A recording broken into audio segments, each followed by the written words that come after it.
CCX Sports presents coverage of high school football. Today, the season opener for the Robbinsdale Cooper Hawks and the Park Center Pirates.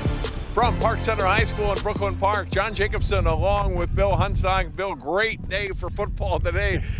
Weather really interfered with play in a lot of games on Thursday night, but we've got a great sunny afternoon, temperature around 80 degrees, low humidity. Not a bad day to kick off the season, right? Absolutely beautiful. This is the way you want to start the season, with a gorgeous day like this. Cooper coming off a 7-3 season, Park Center 4-6 a year ago. Both of them with a lot of talent coming back, Bill. And as you expect in the season opener, coaches and players really excited to get their seasons underway. Yeah, both coaching staffs that we talked to, they're anxious to get going. They haven't had anybody to practice and hit against except themselves, and they're ready to go after other people. Let's look at our key players. Both of them defensive guys. And, Bill, you always feel defense is ahead of offense right at the beginning of the season. That's we'll right. start with Cooper's Emmanuel Carmel and the Gophers next year. Yeah, he's a real key to the defense. A linebacker, good size, good range kid. And he's going to be one of the key players on their defense. If he's playing well and their defense is playing well, then they're going to control the game. And for Park Center, one of their returning starters from last year, defensive back of the year in his sub-district, Randy Quete, can really get after the ball. Randy Quete looks like a real good defensive back. He's a tall, rangy kid at 6'3". He's a big corner, big safety. He's got good mobility. And again, he's a key player. If he's playing well and the defense is feeding off of his energy, then they're going to be competitive. And as always, it seems like, we saw in the game we did Thursday night, turnovers the key. Osseo last night against Maple Grove turned it over 4 times. You got to be the team that takes care of the ball this afternoon. Absolutely. You got to protect the ball at all costs. Don't give the enemy the ball in good field position, and take away whenever you get a chance. We'll kick this one off in just a few moments on CCX. It's Cooper and Park Center live coming up next. CCX Media, your source for great local programming, is available on Amazon Fire TV, Apple TV, and Roku. Our free app allows you to stream all 3 of our channels live. You also have access to a large on-demand library, including full sporting events and daily newscasts. To find us, go to the store, search CCX, and download our free app. Then sit back and enjoy all of your favorite local content. The CCX Media app, available on Amazon Fire TV, Apple TV, and Roku.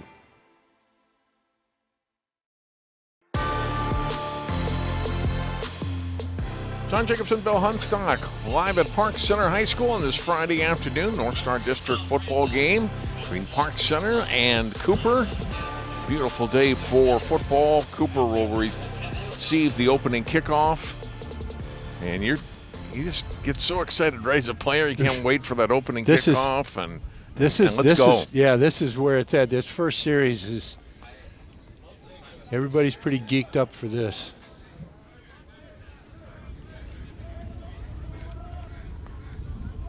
Mark Vai is the kicker for Park Center.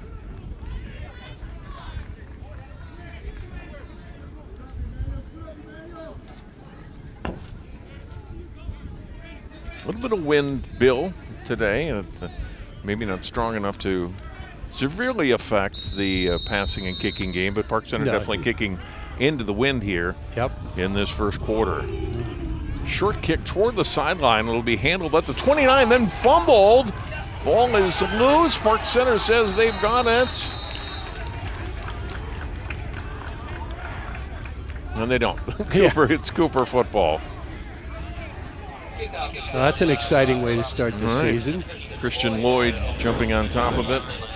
Look at it again. Fumbled initially by Tony Colley. And pretty good scramble there. Yeah. Yeah, it's a little too exciting way to start the season, right? No, you don't. Yeah, as a coach, you don't want to see that ball bouncing around. They got good field position. They'll start at their 33-yard line. Opening handoff, hitting the backfield, then only getting maybe to the line of scrimmage. I don't think he even got that far. It'll be a loss of 1 on the play and the first carry of the season for Randy Smythe. On the tackle for Park Center, Jacob Hansen.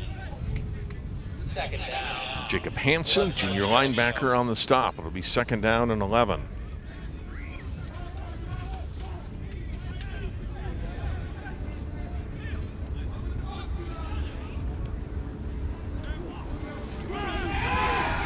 Park Center looking to throw, or excuse me, Cooper looking to throw, and incomplete. Quick pass intended for Young and broken up. A little bit of a bubble screen there, and it just didn't materialize.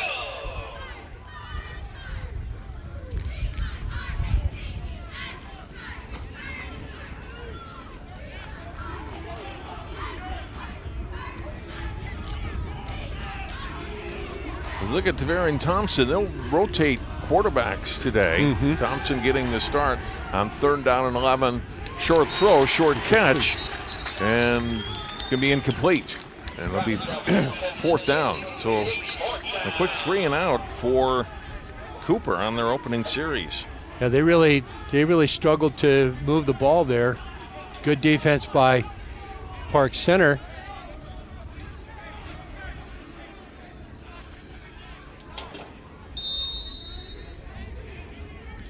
Manuel Carmo, we talked about in our pregame, is the punter for the Hawks.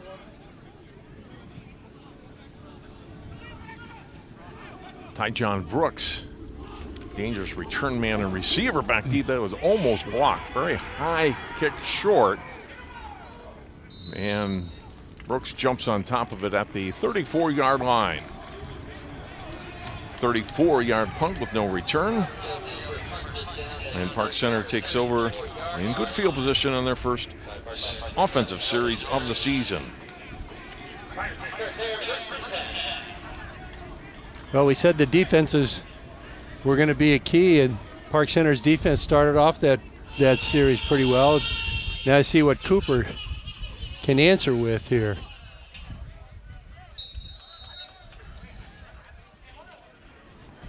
De Niro Fellows, the starting quarterback, as Brooks comes in motion on 1st down, handoff to Miller. Anthony Miller gets out past the 35 to the 37 and picks up 3 yards.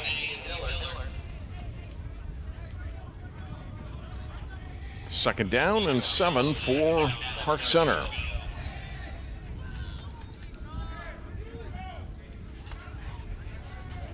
See a lot of Josh Diggs in offense too. He's starting safety, but really good ball carrier. 3rd-year starter, but today starting on defense, and he'll sub in on offense as Miller gets the call as the lone back right now on this set on 2nd and 7. He gets the handoff again, hit at the line of scrimmage, and he'll be dropped for a loss. Immediate contact there by Maceo Finney, the big defensive lineman. Drops him for a loss of 2. 3rd and 9. Finney really got good penetration on that play. He's nice sized, nice looking nose man. What you used to say, Bill, was big enough to work for a living. That's right. That's a large young man and strong. So it sets up 3rd and 9, and almost certainly a passing situation here for the Pirates offense. And Fellows will go to throw it and gets the completion. Brooks spins and looks like he got to the 1st down marker. Just barely. The lineman here is marking this as a 1st down. Nice second effort by Brooks to make this catch. A little bit behind him, but he makes a spin move. And before he's tackled, he gets the ball past the line to gain. So first down of the game goes to Park Center.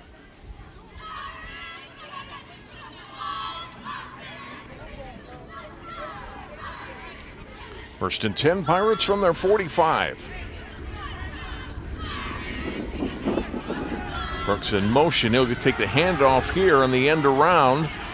The bounce to the outside and a good form tackle. They're going to mark the ball down, as you saw it pop out at the last second. But right.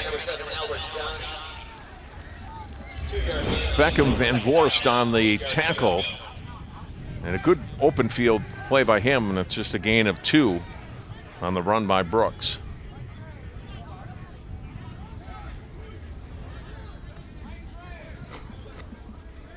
2nd and 8 from the 47-yard line. Just underway here at Park Center on CCX. 8.5 minutes to play in the first quarter.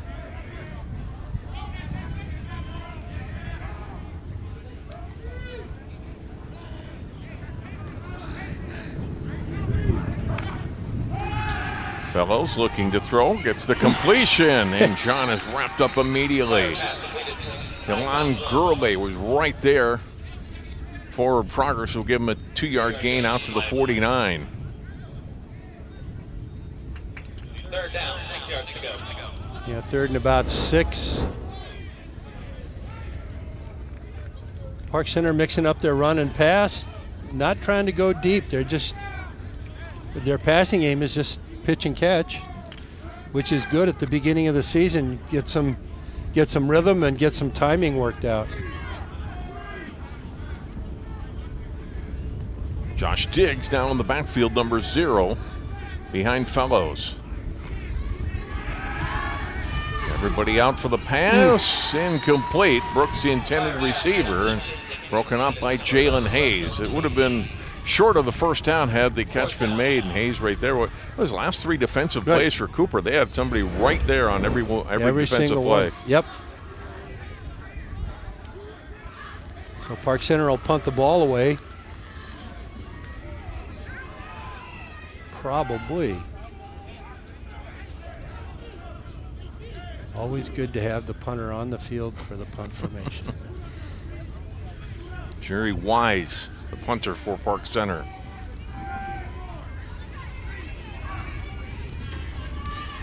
Oh, short kick. I don't know if they got a piece of it or just missed it short. Oh, and Cooper trying to cover it, and I think they did, but that was a dangerous play. It will be Cooper football. They'll have it at the 43-yard line. So a very short kick of, and do my math here, Bill. That's not good. 10 yards. Yep. And the Cooper guy may have thought that it was touched by one of their guys, which would have made it a live ball, but it wasn't, and could have been a turnover right there. But 2 muffed kicks so far for Cooper, but they covered both of them.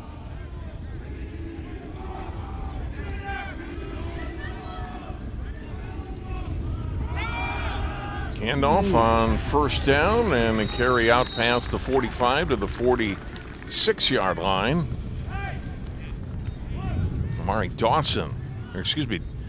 Davison on the carry. Amari Davison picking up 3 yards.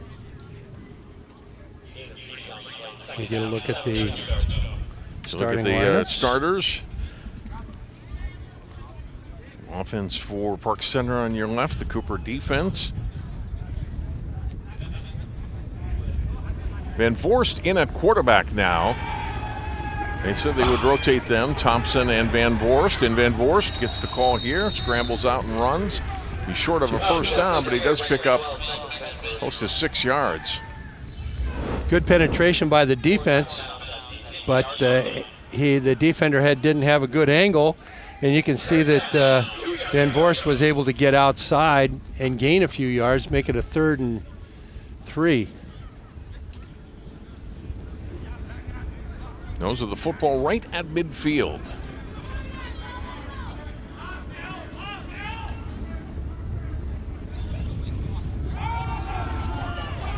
Handoff and right to the line of scrimmage, and great penetration by Park Center, and they make the tackle. No gain at all. Oh, it's going to be fourth and 2 or 3.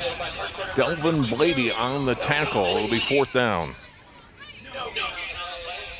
That was really nice penetration by the defensive line to get in there and make that hit in the backfield.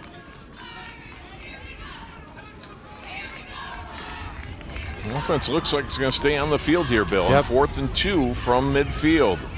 Van Voorst up under center.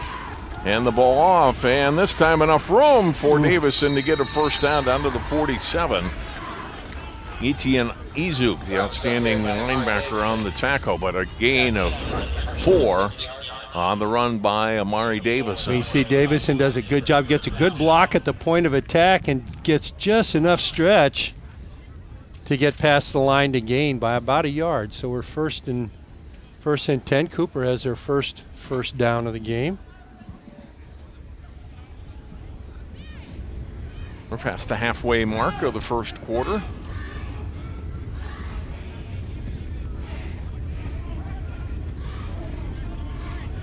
Van Voorst out of the shotgun now at QB, wants to throw for the first time today. Throws high. He hit. No flag coming down there as the intended receiver was Lloyd. Now we have a flag come in. Yeah, I thought that contact was a little late after the ball had sailed over his head, and we'll see. Yeah.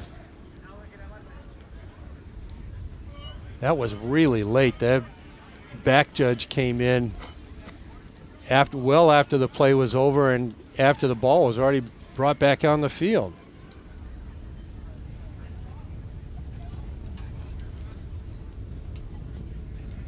Dead ball, personal foul. Offense. No, yeah, okay. All right. It's a official's first game of the year. Maybe not. They could have worked last night. It is a defensive personal foul. That'll cost Park Center 15 yards. So first penalty of the game here against the Hawks. One more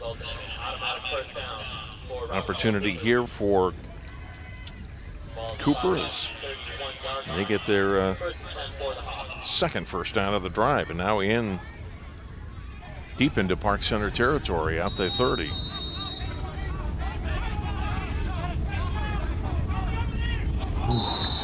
And now we have Cooper getting a little head start on the left side. A little bit of false start, illegal motion. And that'll back Cooper up 5 yards. Get it again. And this is something that drives coaches crazy, is the guys going offside.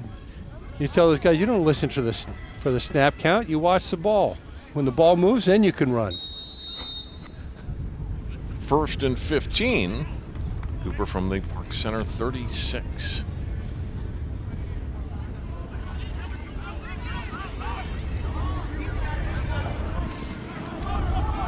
Van Voorst handing the ball off. Davison. He did not get back to the line of scrimmage, Bill. He's trying for a loss of 1.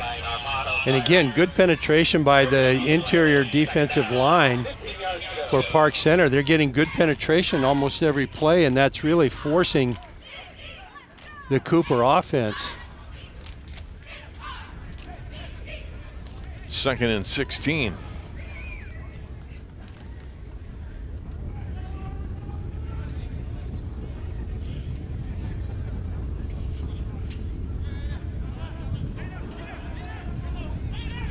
Van Voorst on 2nd and long, throws and incomplete. Airmailed the toss intended for Davison, and it's 3rd and long. And Van Voorst has had both of his passes so far have been well overthrown. I don't know if that one he overthrew it because they had a defender right there in the play, but typically an overthrow is caused by not following through properly. So the mechanics to get that ball on the right plane, you've got to get the good follow through.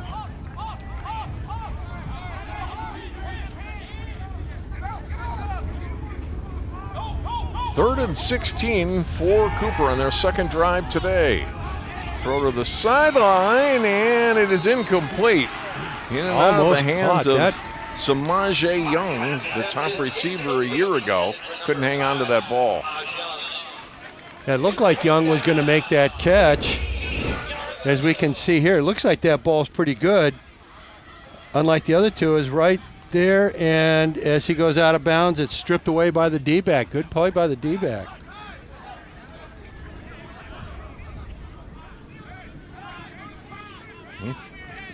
Well played by Khalil Bailey, the senior, able to break up that play. Yeah, that was more good defense necessarily than a drop. Right. On second look. So second punt for Cooper today. Short kick toward the sideline. Brooks says, let's get away from it. It's out of bounds. And Park Center will have it at, excuse me, they'll have it at their, 18-yard line. Yep. So I thought initially inside the 15, but be the second series on offense for PC. Well, the field position game has gone a little bit more towards Cooper, but mainly because of that big penalty. But Park Center's starting now inside their 20. They're going to have to get a good drive going here.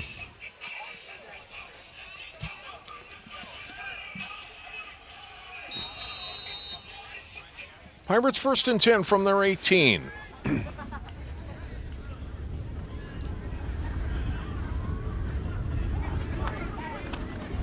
Fellows will hand off. Miller trying to follow his blocker. Oh, he got popped and driven back.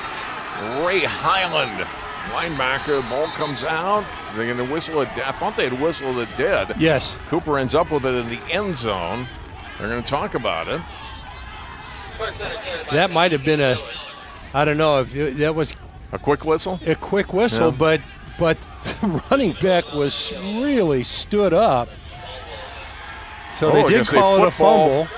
And a recovery, but no touchdown. All but right. no touchdown. Yeah. Well, Highland really gets a hit on here. Well, you'll see in a moment, but causing our first turnover of the game. We'll see right here from our end zone camera. Right there, bang! The ball is popped loose right away. Yeah, and the ball is recovered on the ground. You're not allowed to stand up and advance it in high school football, but right there. So Highland not only gets the hit, he Yep. causes the fumble and gets the fumble recovery. The trifecta of defensive plays. Yeah, all he needed to do was get the ball in the end zone, and here we see Coach Salas. Jordan Salas, Park Center grad himself, veteran coach here at Park Center. Really likes this senior group this year. Guys several have played since his sophomore year. Right now on the defensive as Cooper has it at the 20. Davidson hit almost immediately, although strong enough to get forward for about 3-4 yards. Well done defense. Malik Warren on the hit.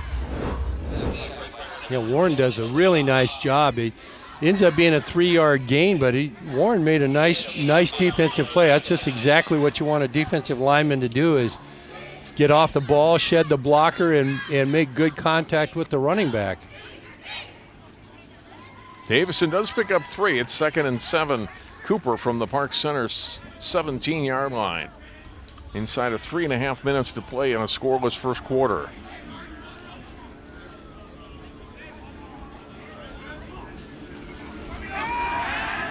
Roll out, throw, Thompson the completion, and it's Carmo, and makes the catch down inside the 5 before he's brought down. Xavier Fleming on the tackle. Carmo, we talked about as a defensive player, does see some time on offense as a receiver, and there you go. Gets Pretty the well first down, done pick right up a 12. there. Yep.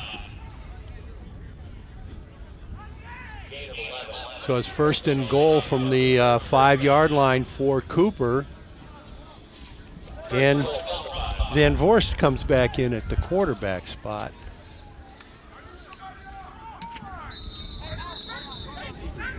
And Cooper will take timeout. Timeout. Robbinsdale Cooper. This is their first timeout of the half.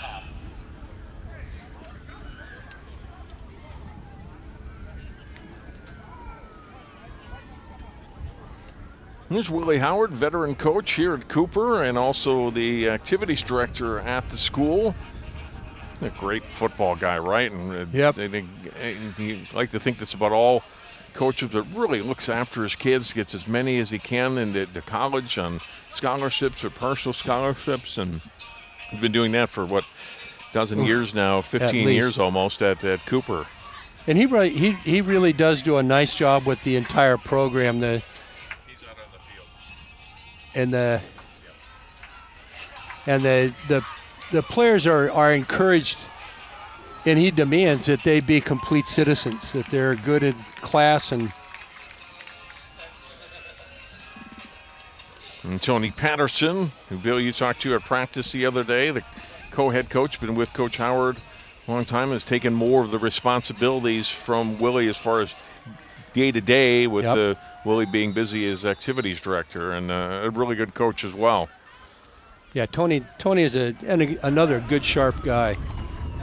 On first down, and Vorst rolling, lobs to the back of the end zone, and they get the touchdown. To the other quarterback. Right, Devorian Thompson on the catch. Quarterback to quarterback. Van Vorst had nobody on him, Bill. He could have run that in, but he's like, I got a guy back there. I know what I'm doing. And he gets the touchdown and the first score of the year. He could have run that one in and handed it to Thompson. But that was a good play. Thompson was open. Van Vorst did a good job of getting around the corner and being able to see Thompson in the back of the end zone.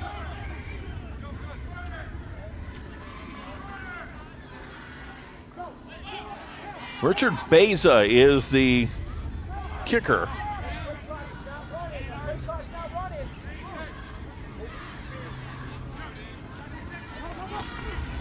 Snap down. And the kick is up and through, and Cooper, with 2:38 to play in the first quarter, strikes first, and they're up 7-0. Well, it's nice. It's always nice to get the first score, but it's always nice to get the first turnover and get the first turnover in really good field position like Cooper did, capitalizing on the Pirates' mistake or the good hit by the linebacker, making that thing happy. Now, Park Center is going to get the ball back. They're going to have to get the ball back in good field position to get their offense untracked a little bit here.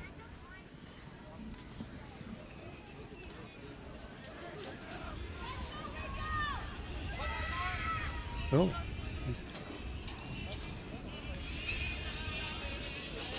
One of the Cooper players, and now without his jersey, I'm sorry, I'm not able to identify who that is. And he's holding his arm. I don't know. I don't recall anybody leaving the field, but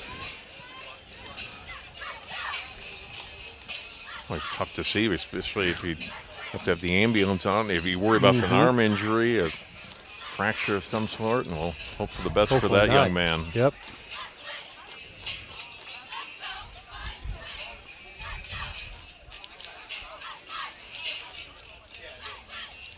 Cooper trying to get the right personnel on here for the kickoff team.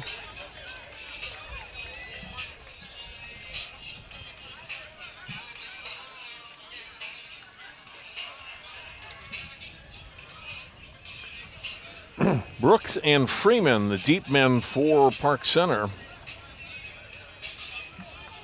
Man, it's Van Vorst to kick off for the Hawks.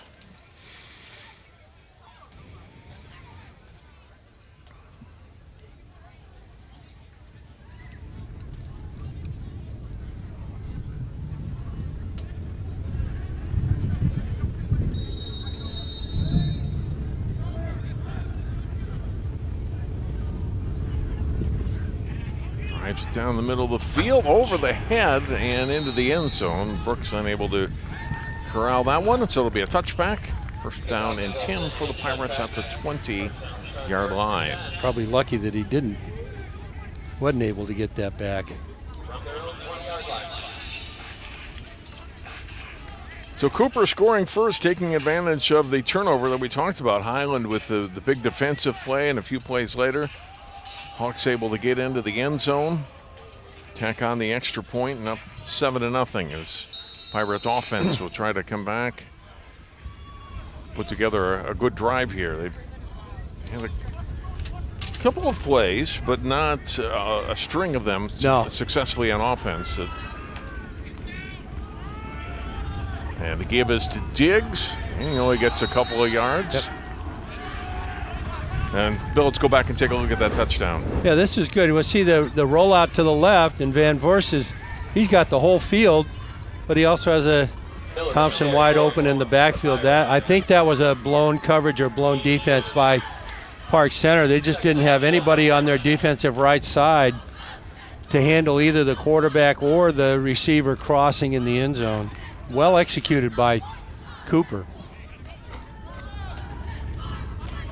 Diggs only gets a yard at 2nd and 9. Park Center from their 21. Fellows will hand it off, and there's somebody in the backfield before he barely got the ball.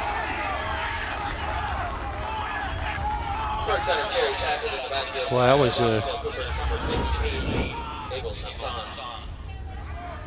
I think that was Parrish Jackson that made that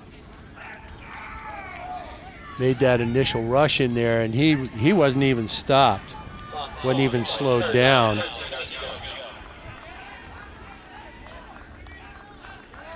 The way that Park Center is playing their defensive line, they use a 3 front or an odd front, and they like to play their defensive end, defensive tackle type guys. They like to play them in a slot, a gap between the 2 offensive linemen, and really penetrate that gap hard. So they'll line up on the inside shoulder of the tackle, and their first step is right into that, what we call the B seam between the guard and the tackle. And if neither the guard nor the tackle touches the guy, he's in the backfield before anybody can say anything.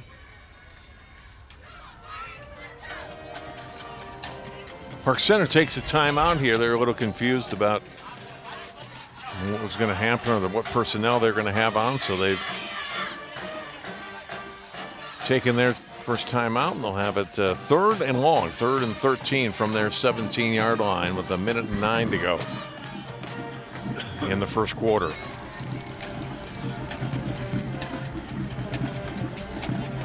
A bad turnout for fans today, No. Bill.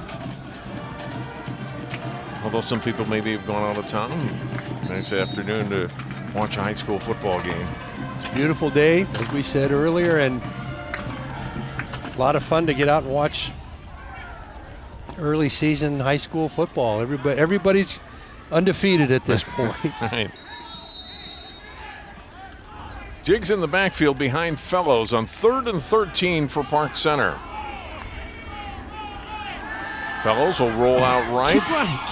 Looks to throw at the first down 6. Brooks makes the catch. But they're going to mark him at the 28-yard line, so short of the first down. Brooks with his 3rd catch. That looked like a little bit short on the mark. I hate to, but he's past the 30. Oh, yeah. He's past the 30 when he hits the ground, and they mark it at the 28. He was almost 3 yards off on his spot. That is not a plus for Park Center. And after Brooks had made a phenomenal catch, he was laid out to make that catch, and he caught the ball and hit the ground between the 30 and the 31. Should have been a first down. My last complaint about the officiating. Brooks last year, 33 catches, averaged almost 18 yards per catch and 5 touchdowns. Has 3 catches so far this afternoon. Oh. Now they're calling delay. That ball wasn't spotted for 40 seconds. Hey, Bill, you said that was going to be your last complaint about the official. Still got too much coach in me, John. You got to love the officials, but like I always told them, I think every game that I tell them, I said, I'm here helping you. Don't worry, you got an extra pair of eyes here with me. Some of them saw the humor in that. Some did not. 4th and 7. Pirates line drive punt. Handled back at the 44-yard line. Trying to get free. This is Carmo with a good run back. Excuse me, not Carmo. It's 8, not 6. Behind Gurley on the return, but there is a flag, and this is going to be coming back. So Gurley with a good run back to get it to about the 40.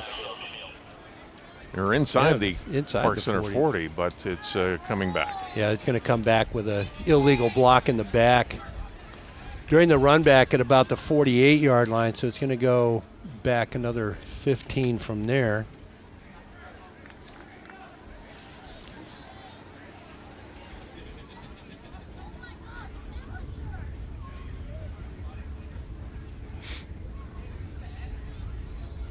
Park Center had that pretty well covered. It looked like 2 or 3 guys were going to get a good shot at making the play. There's another flag on the field over at the 46 on the far hash mark. So Might have been, it looks like they're discussing a couple of possibilities here.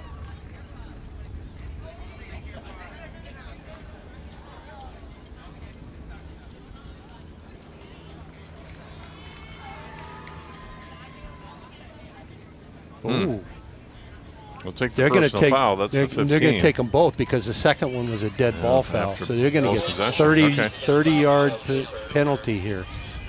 Both of them adding on yardage that will take the tackle First one is still blocked in the back. Second penalty is a dead ball. That's one thing that we talked about it last night. It's that he's worried about the penalties in the first game, right? He maybe had a scrimmage, although Cooper didn't. They were really anxious to get out and hit somebody else, and penalties on opening week are not uncommon, and 2 of them here for Cooper on this play. So instead of having the ball eaten well inside Park Center territory, they're going to be back closer to the 20. Yep, they're going to be inside their own 21. That is not only a major penalty, that is a major penalty. 30 yards. You don't see that very often, but that's a live ball foul and a dead ball foul against the same team. Well, they marked the ball briefly for play, but that's the end of the first quarter. So we'll flip sides. We'll take a break on CCX, and we'll have more football coming up. Our score, Cooper 7, Park Center nothing. We're back after this.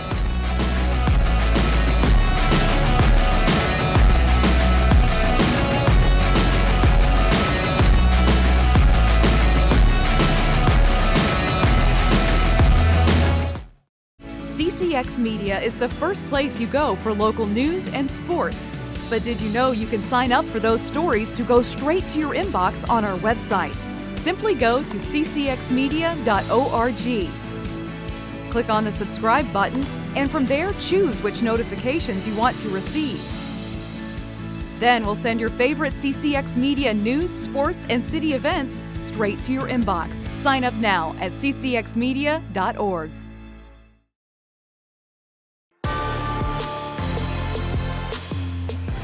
With Bill Hunstock, I'm John Jacobson. Welcome back to Prep Football. Start of the second quarter. Cooper backed up here, and now starting from their 21-yard line, coming off a short touchdown drive set up by the turnover. And we'll see Bill with a lot more real estate to handle if they can put together a long drive here and get into the end zone again here to start the second. Van Voorst at quarterback. Again, he and Thompson have both been in the backfield. Good hand up off the middle, and then a big hit put on. It's a Quete delivering the lumber there on C.J. Mikely, who does have a nice first down run, Bill. Gets 8 yards. That was a nice hit by Randy Quete, but he's going to have to come off the field because he lost his helmet on the play. So he'll have to sit out one play before he can go back on. Gain of 7 on the play, second down. 3 yards. I think we saw an example there what Randy Quete can do. He made a really nice hit. Mikely, this first carry, though, hung on to the ball. He'll get another carry here, evades a tackle in the backfield and gets out past the 30 to 32. We have a flag down. We're going to have holding here against Cooper. Diggs on the tackle for the Pirates, but this is coming back. So a nice run's going to be negated by holding in the interior line. So this will still be second down, but it'll be second down and 10 yards further back.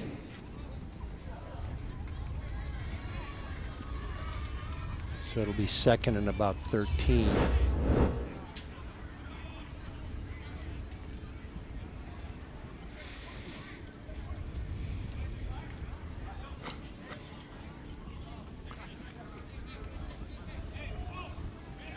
First down, nice run of 8 yards, and wiped out by that penalty, and so second and 12 now facing Cooper.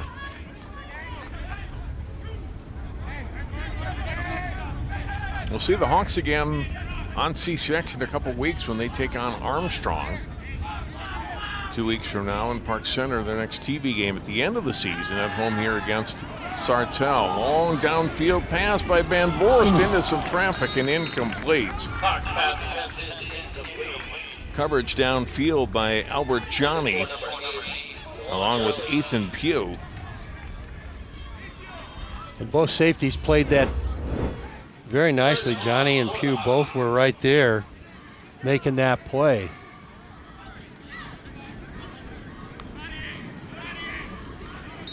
And Vorst got some air under that. Yes, he did. That was a nice ball, and it was close to the receiver, but the receiver had two defenders closing in on him, and they were able to get the ball before he was. Official timeout for an injured player.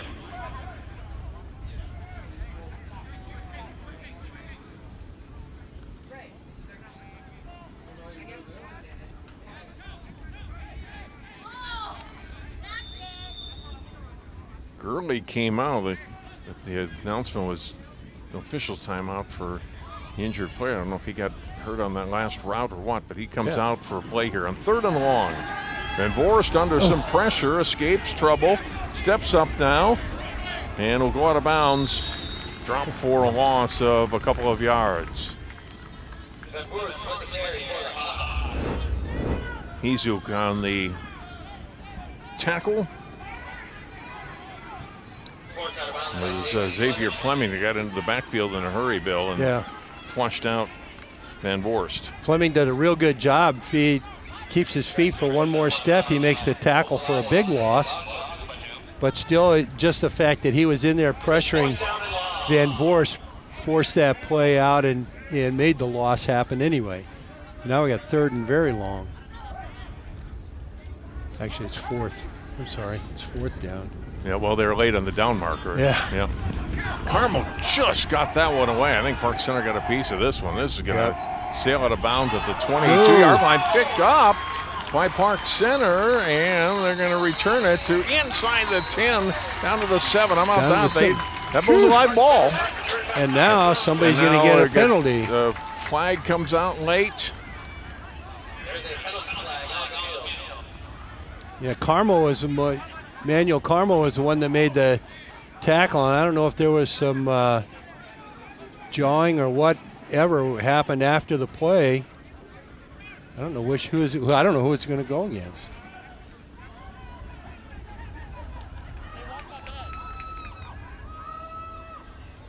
And ball personal foul. It is against Cooper.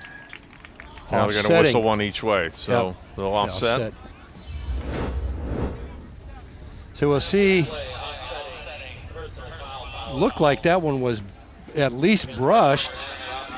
And Brooks picks that up on the bounce right there. You see that? He was in full stride. Yep. Carmo does a nice job making the tackle. But then there was some unwarranted discussion going on there after the whistle blew. And Brooks, really nice player. Not a big kid, but he's really talented. 3rd-year starter for them. 5'7", 155 angry pounds. And he sets his team up on a goal-to-goal situation. Fellows rolling out on 1st down. Throws great grab by Brooks. That pass was high, and he corralled it in with one hand, brought it back into his body for being tackled by Carmo. But instead of an incompletion, Bill, they do get 3 yards out of it. They do, and they got the ball right about the 5-yard line. Yep, right at the 5. That was a heck of a grab by, we see here, heck of a grab by Brooks, and well played by the defense.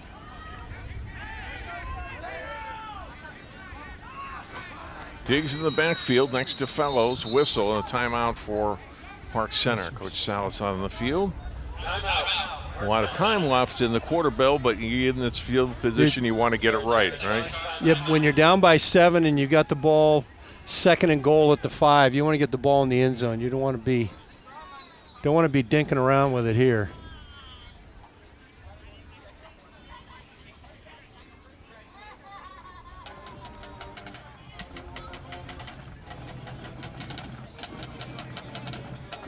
It's always fun this time of the year, right, Bill? But we're big football fans. You get high school football, you got college football. Started some games last night, more tonight. weekend. I can see a Saturday of watching football from my couch, Bill. I see that in my future in 24 hours. There you go. Yeah. I tell you, I looked at the lineup for tomorrow in the paper today. I think there was like 20 college football games on TV tomorrow. I hope my wife doesn't see that.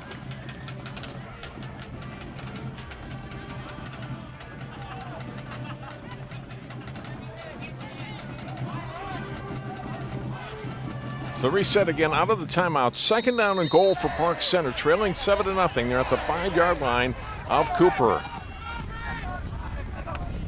De Niro Fellows will hand off. Josh Jiggs cuts inside. Touchdown, Pirates.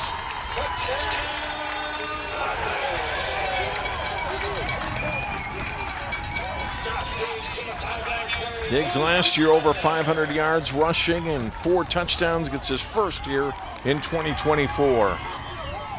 Nice run by Diggs. He got a nice block right there at the line of scrimmage that popped him free.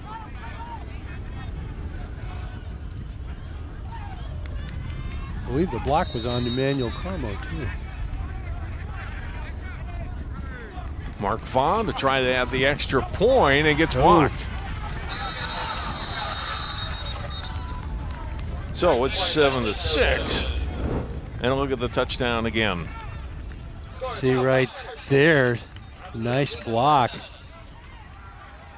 Nice block by the trap lineman. He really did a nice job there. Opened that hole big enough to drive a bus through. And it took out Manny Allen, who was the player that was going to be in pursuit, and it was Diggs on the run.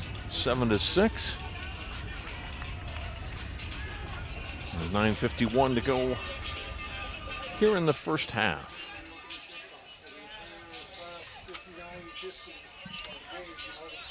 Diggs starting free safety, but you mentioned you see a lot of them on offense tonight, trying to give him some rest and not playing in the both ways for 80 plays today. But he's been in the last couple series now in the backfield. And it's nice to have a guy that's a quality two-way player, but like you said, John, you don't want to run him out too early here.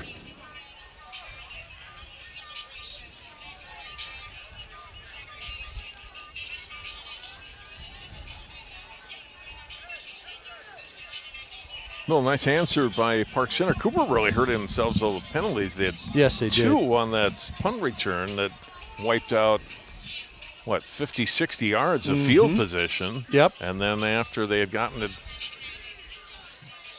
close to a first down, took another penalty, and they had to punt, and then the punt return by Brooks, catching that ball on the run. And a couple plays later, we have the touchdown run by Diggs.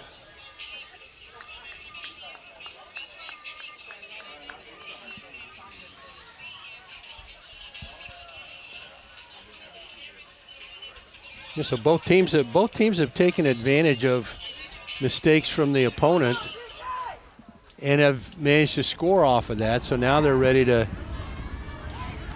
playing it pretty much even Steven right now. DeLon Gurley back deep along with Samaje Young. A return out past the 35 to near the 40 by DeLon Gurley. Gurley does a nice job. Another flag. Surprised.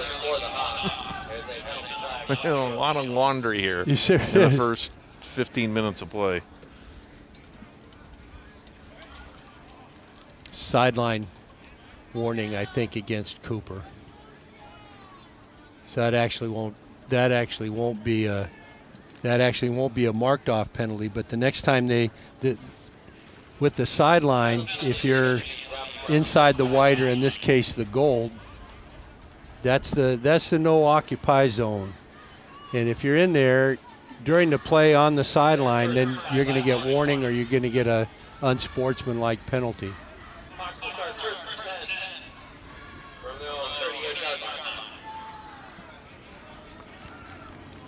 Tristan Thompson back in at quarterback. Cooper will start this drive from their 38-yard line. He'll hand off on first down and a run for a couple of yards by Davison before he is Tackled by Hansen. Two And more now flags. we do have more flags. Yep, I have a feeling we're going to have Multiple penalty flags on the field. a couple more unsportsmanlike type penalties, one against each team, that will offset probably.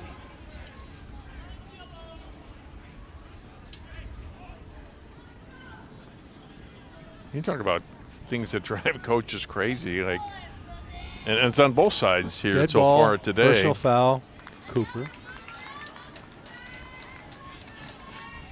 Oh, Well, it's just on Against Cooper Cooper. this time, so no offsetting. That's going to go against the Hawks. and that's like their third or fourth unsportsmanlike. And that's going to drive the coaches crazy. I can see it right there. If Yeah. one of their linemen you give a punch to an opponent, you're going to get Yeah. flagged every time. Yep. That's an easy call.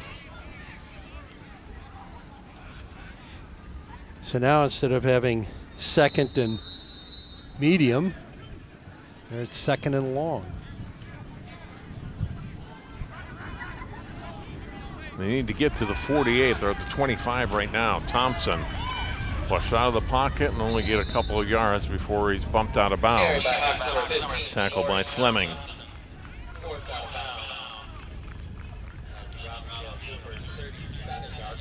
A pretty good defense by Park Center on that play.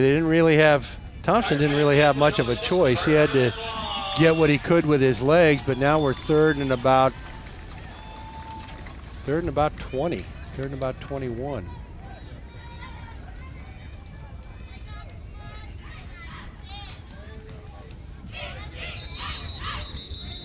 And now Cooper will take a timeout. Timeout. I think that'll be their second timeout. Both teams with one timeout left.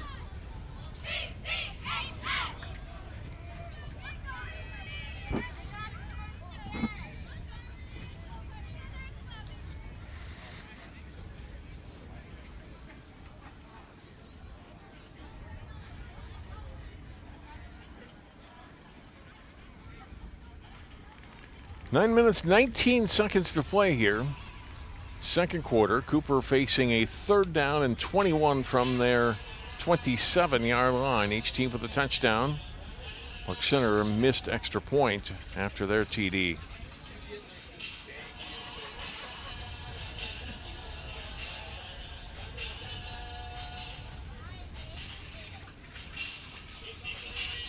And neither team has really generated much offense. Both the scores came off of short field.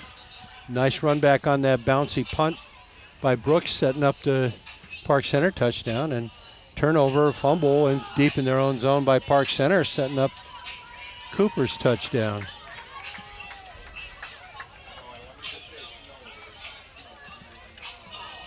You know, we've not had a rush of over 10 yards today, and a couple of passes, one to Brooks for Park Center and one to Carmel for Cooper, and that's it. Everything else has been 8 yards or less. Yep.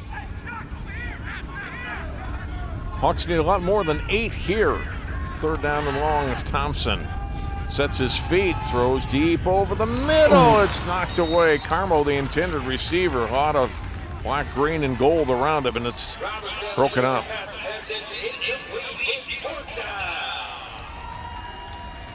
That was well defended. Three defenders in the area. Carmo's right there, but you see the defender gets as good a look at it as the receiver does. That ball could have been picked off too. Bouncing the way it did, bouncing around the air like that. Ethan Pugh, we've seen him make a couple of nice plays in the defensive backfield. Absolutely. Makes one there. So instead of a first down at midfield, it's a Cooper punt. Nice Good punt. kick away. Bobbled, but handled by Brooks. The 38 cuts back. Still on his feet, and he'll go down. That was a very entertaining 9-yard return out to the 47. Like you said, Brooks is anything. If he's nothing at all, he's entertaining. He makes people miss him. And at 155 pounds, I don't blame him. But he's a very versatile young man. We see the run here, bouncing off people, evading people, and making an exciting 9-yard run.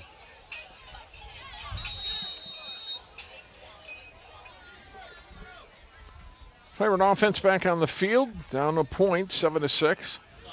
Coming off a touchdown drive, a very short one, but albeit a touchdown drive.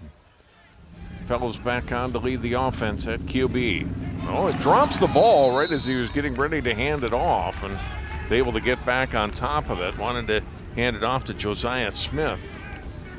Instead, it's going to be a loss on the play of 6 yards.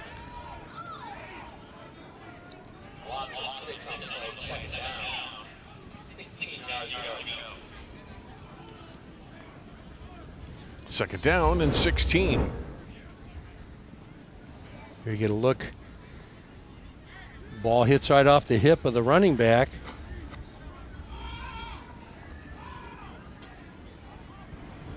So good cover by the quarterback there, by Fellows. Fellows rolls out, throws, gets the completion. Short gain and good coverage. An immediate ramp up there by Manny Allen. Catch made by Asa Cummings, his first catch today, but goes for no gain. Yep. So we get third and 16. Third down, 16 yards to go. That was actually looked like a pretty well set up play. Nice completion, but we're very well covered by the defense.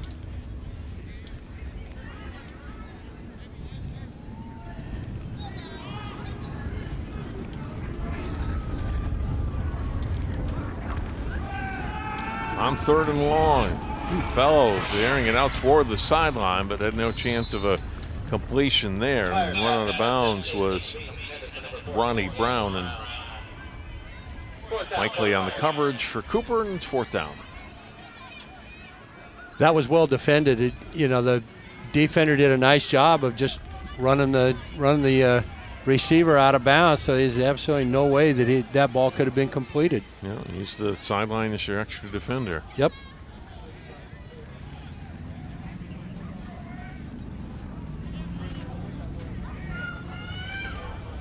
Well, as we go through exchange of punts, Cooper's got the potential to end up with decent field position. Wise to kick it away for Park Center. Low line driver. That's a tough one to handle, but it is picked up there at the 34 and covered, and that's where Cooper will take over. Christian Lloyd does a nice job of covering that, because that was coming at him fast. That was coming at him. That was like a shortstop on getting a short hop grounder, and he covered it really well. If he doesn't cover that ball probably bounces another 15, 20 yards. So they get the ball in relatively good field position.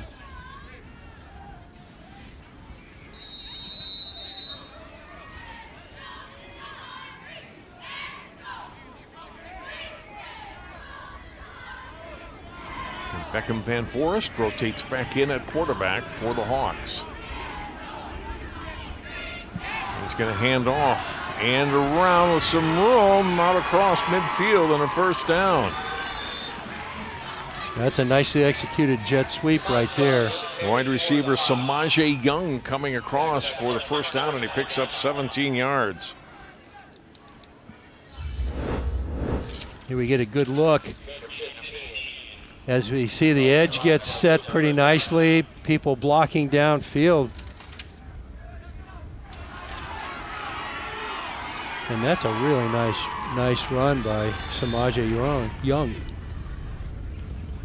Cooper into Park Center territory at the 49.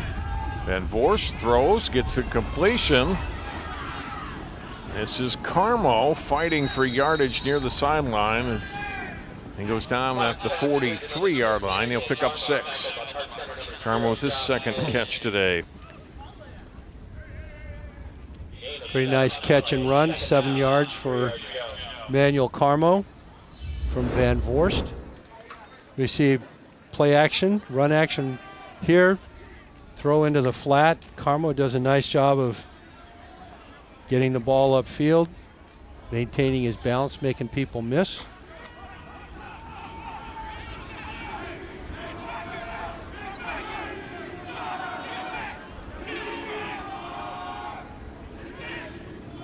On 2nd down and 3, go back to the ground and getting to the 40-yard line before being pushed back is Smythe.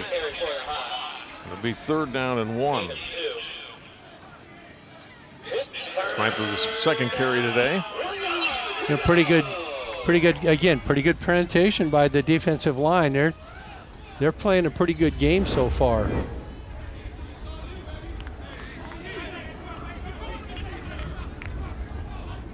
You see there, you get about a 1-yard gain.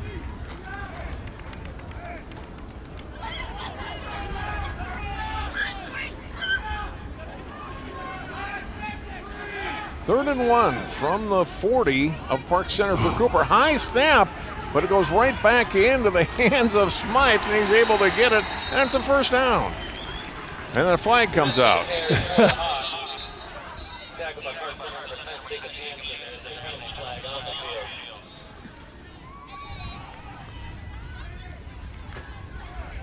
Well, it's already going to be a 1st down, and it's going to be, I'm guessing, unsportsmanlike or a personal foul. It's going to get another 15 for the Hawks. We'll talk about it, though. See, it looked like it might have been a late hit out of bounds. Dead ball hit out of bounds.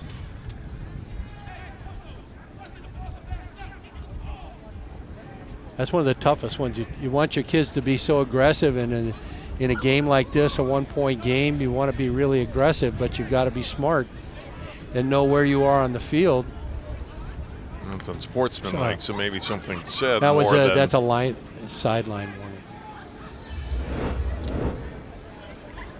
So Park Center got the same sideline warning that Cooper did. No, they're marking this one off, Bill. Oh, they are. No, I think this was unsportsmanlike. Yeah, he signaled the sideline warning. Maybe there was also a unsportsmanlike. I think you're right. What? It does happen occasionally. I didn't even see the referee signal that. So, but now Cooper's got the ball in pretty good field position now. Now to the 22-yard line. Van Voorst roll out right, throwing toward the end zone. Coming back, there's going to be a flag down. This may be defensive backfield penalty. Yeah, it's going to be a hold or a pass interference on the defense, and really nice catch by the receiver coming back for the ball, fighting through the defense. And Samaji Young able to hang on to that for a touchdown. I thought initially it had hit the ground. Yep. And then you have the contact, which brought the flags.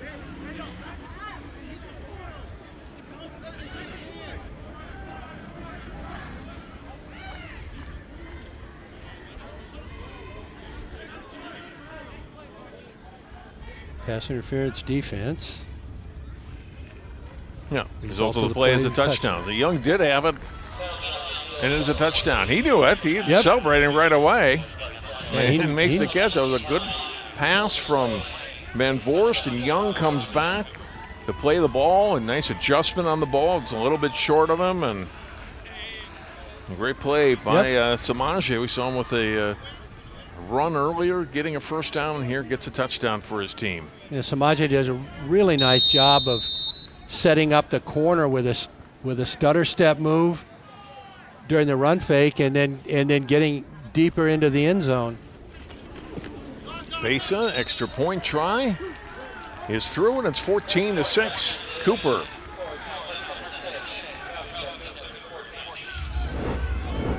So Cooper has the first real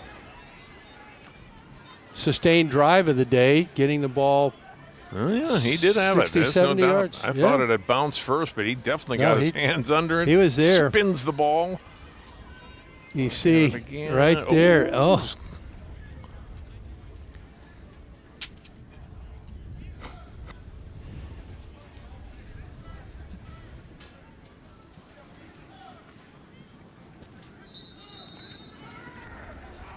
Touchdown by Young. Here's Van Voorst, the throw. Ooh.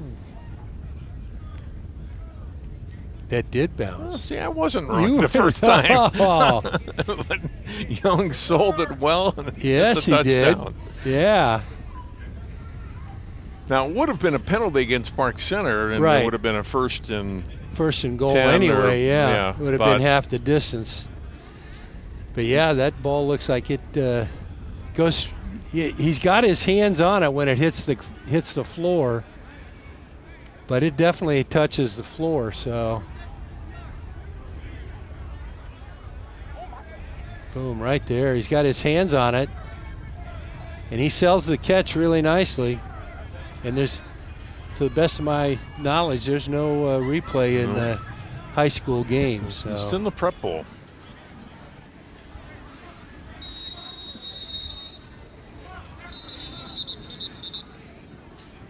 Bill, in the box score tonight in the hub, it will read touchdown. We'll read Catch, touchdown, 22 yep. yards.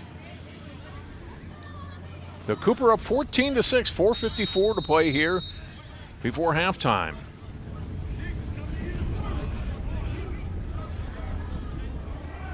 Kickoff return from the 14 for the Pirates, and Out good over the speed up the 35. middle, about past the 35 to the 37-yard line. Looks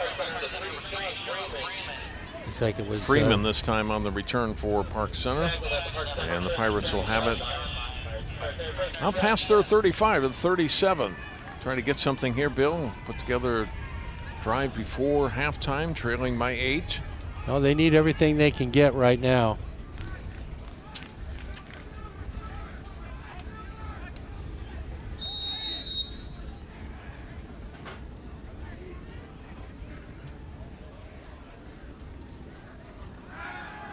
On first down, that hit comes in and it's incomplete. Hit by Manny Allen coming in off the edge.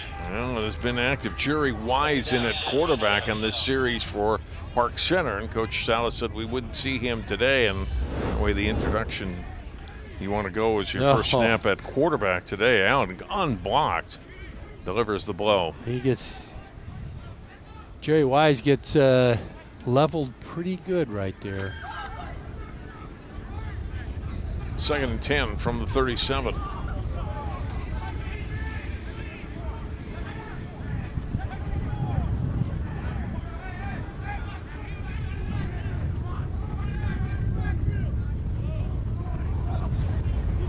And some movement. I think it's going to be Park Center. Excuse me, Cooper offside. Yep. That would be the quarterback, Thompson. Encroaching, offside,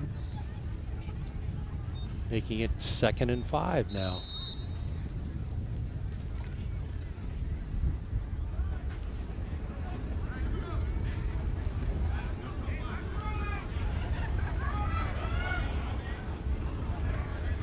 Wise out of the shotgun. The Anthony Miller is the back. Gets the handoff, trying to pick a hole, and only gets a couple of yards. It's Allen on the stop. He'll bring up a 3rd down and 4. He maybe got a yard. Maybe a yard, and Manny Allen pretty aggressive out there. He's coming from different angles on every play. 3rd down, 5 yards to go.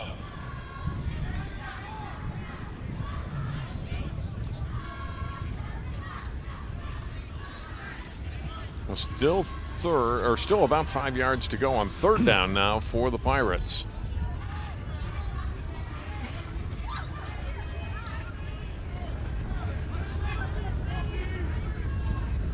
Wise will hand off.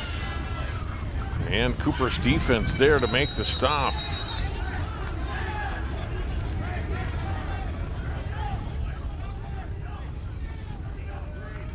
Seven, 8 guys there to make that play. Diggs on the carry, but Cooper had him after a yard. They're 4th and 3 now. With 3:42 to go, you're going to have to punt the ball. Ray Highlands had a nice first half. Had that forced fumble. And fumble recovery in the first quarter. Right. And part of an active defense here that's not allowed Park Center much at all today. No, they've had a couple of nice plays, but nothing really consistent. They call delay a game now.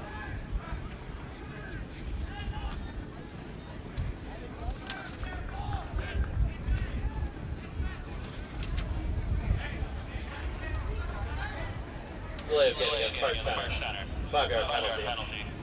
Remains fourth down.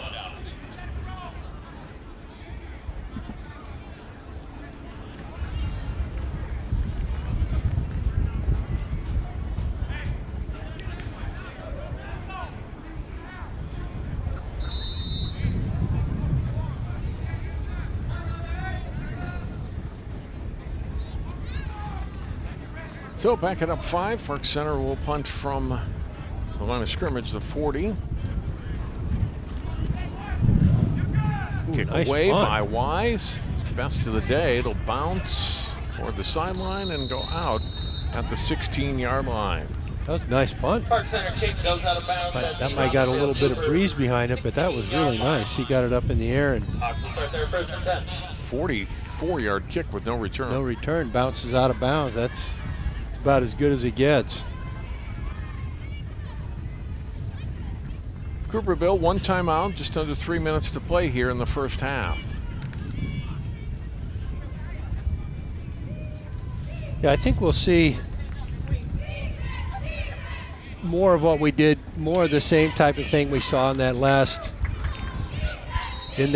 series, because they had success with it, and B, they're starting to build their offensive confidence now.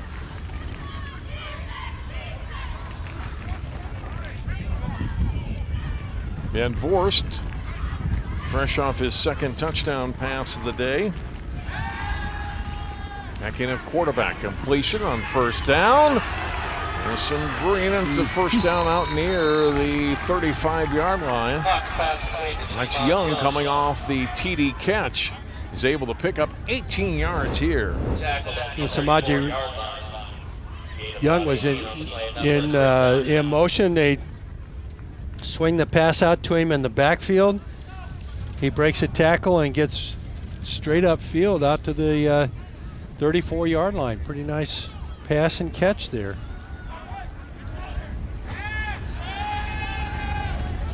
Van Vorst looked downfield, didn't find it. He tried going underneath to Carmo, but a little bit short on the throw and incomplete. We had a flag down in the Cooper backfield. So it's either an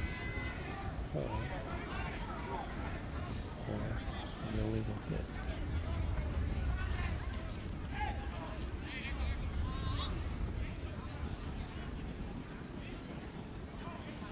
Hands to the face. Illegal hands to the face.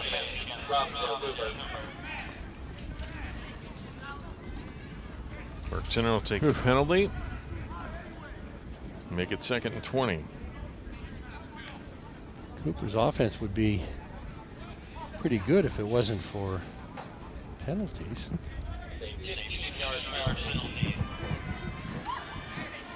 That's their 5th or 6th major.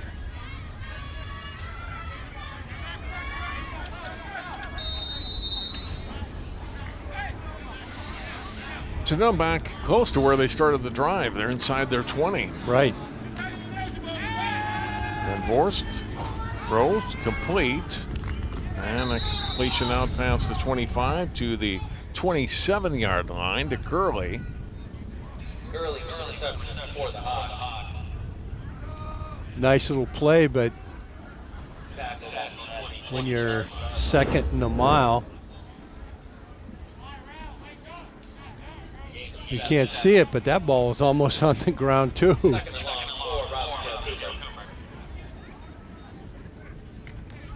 There's second and an awfully long ways to go here for Cooper. 2nd and 18. 2nd and 18. And Cooper will use his last timeout. Timeout. Robbinsdale Cooper. This is their third and final timeout with the first half. Hawks out of timeout now with Over a minute and a half to play here before halftime. I would think in some ways, Bill, sure you'd like to get a touchdown here. At the same time, Park Center's only got one timeout left, so you could run a couple plays here. Pirates maybe take their last timeout, but you can run a lot of clock and get it down well under a minute. Punt the ball away and take your chances that way rather than try to get a big first down here. Yeah, I don't know if it's second down. You've got roughly 20 yards. You got 18 yards. So if you get 7, 8, 9 on this play, then you've got a chance on third down to make the first down. If they make the first down, then they can probably run the clock out. But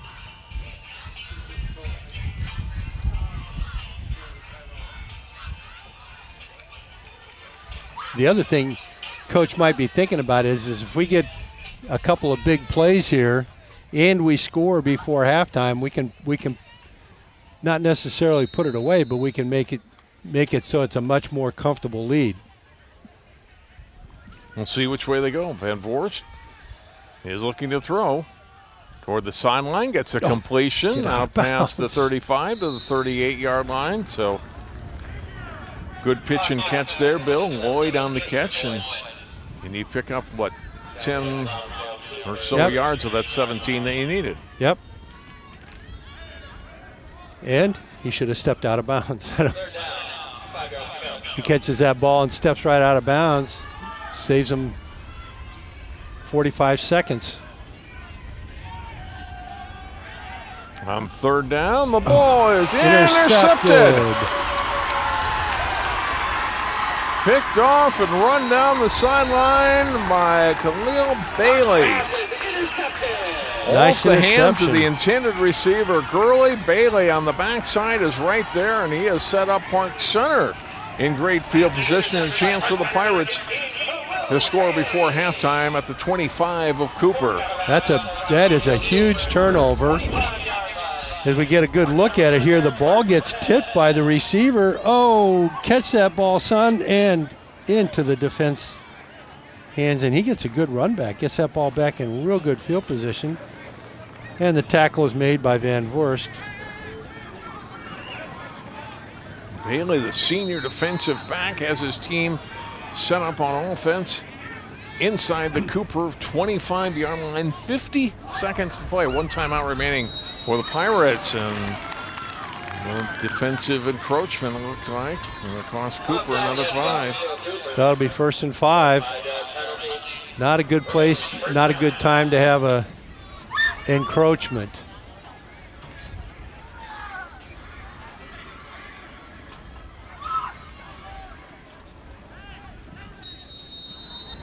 First and 5, nose of the football inside the Cooper 20. Fellows back in at quarterback. He'll hand off to Diggs, who has a touchdown today. And a good run for him inside the 15 and the first down to the 14-yard line. 42 seconds. Jalen Hayes on the tackle, but a gain of 6 for Diggs. So they can get another first down without scoring. So they can get a first down at about the 3-yard line, 4-yard line.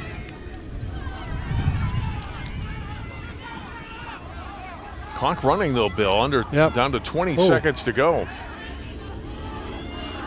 They started that one right up, didn't they? Fellows throws complete and into the end zone for a touchdown. R.J. Clee, the junior wide receiver. They didn't need all that time, Bill. No, I guess not. Touchdown Pirates. Boy, that was a really nice pass, too.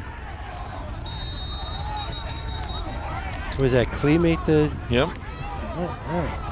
Timeout, Park Center. Is there a third and final timeout? Now the Pirates will take timeout. Looks like I'm guessing they'll go for 2 here to try to tie it up. Try to tie it up. Boy, that's a big turnaround, and I believe Park Center gets the ball at the start of the second half. Here we take a look. We see the pass right over the middle. Nicely delivered by De Niro Fells. Yep, and Clee he does a nice job. He catches the ball, he turns right up the field and gets right past the safety and into the end zone. And Fellows stepped into that throw. You could tell he was about to get hit from his left side, and he hangs in there. Yep. Delivers a perfect ball to Klee. Yeah, now we see if we get we got a good 2-point play on the dock here.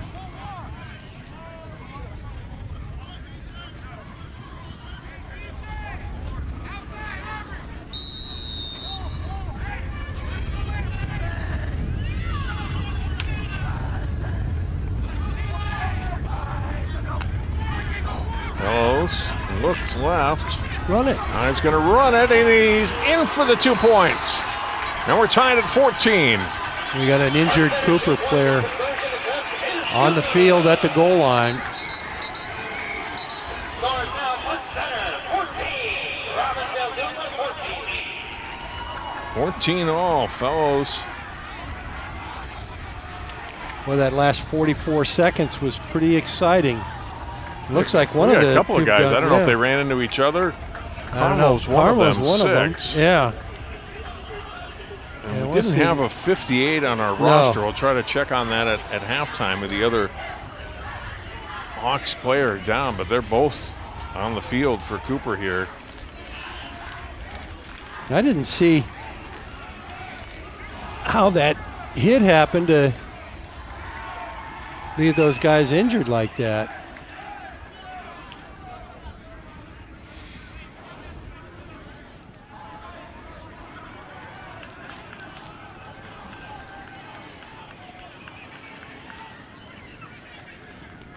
They're both up.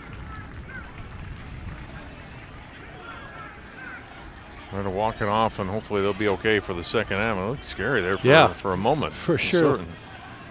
Take 2 defensive starters out, but When I have 2 of your key defensive guys limping off the field is not usually it's half considered a the- positive. half could not have gone any worse for Cooper, any better for Park Center the last 45 seconds of play, right? Cooper Absolutely. chance either get a completion to midfield or maybe just run out most of the clock and go up by 8. Instead, they get the interception and then the touchdown. And here's Fellows on the 2-point conversion. Yeah, those guys just ran into each other. Right. Trying to tackle Fellows, and he gets in for the 2-point score. So he gets the touchdown pass, the 2-point conversion, and it's 14 all. Yeah, that was a pretty good 3-man collision right there at the goal line as Fellows went in.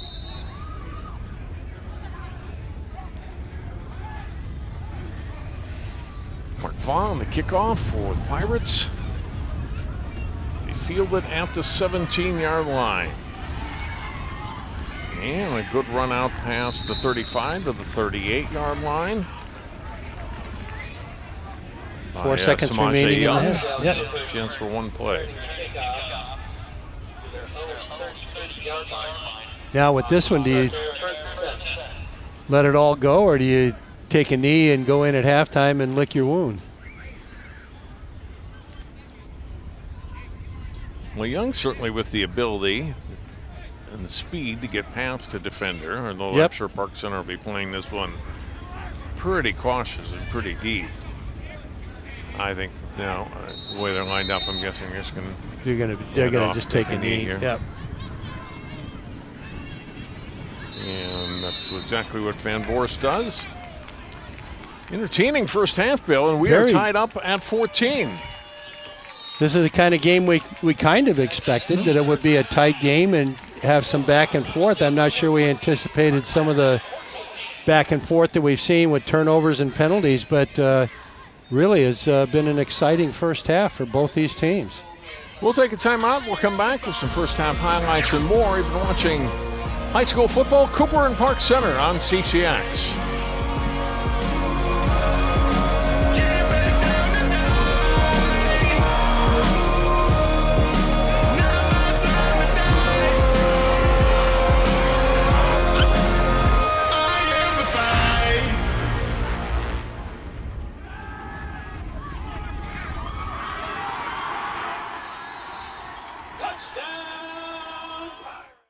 CCX Media, your source for great local programming, is available on Amazon Fire TV, Apple TV, and Roku. Our free app allows you to stream all 3 of our channels live. You also have access to a large on-demand library, including full sporting events and daily newscasts. To find us, go to the store, search CCX, and download our free app. Then sit back and enjoy all of your favorite local content. The CCX Media app, available on Amazon Fire TV, Apple TV, and Roku.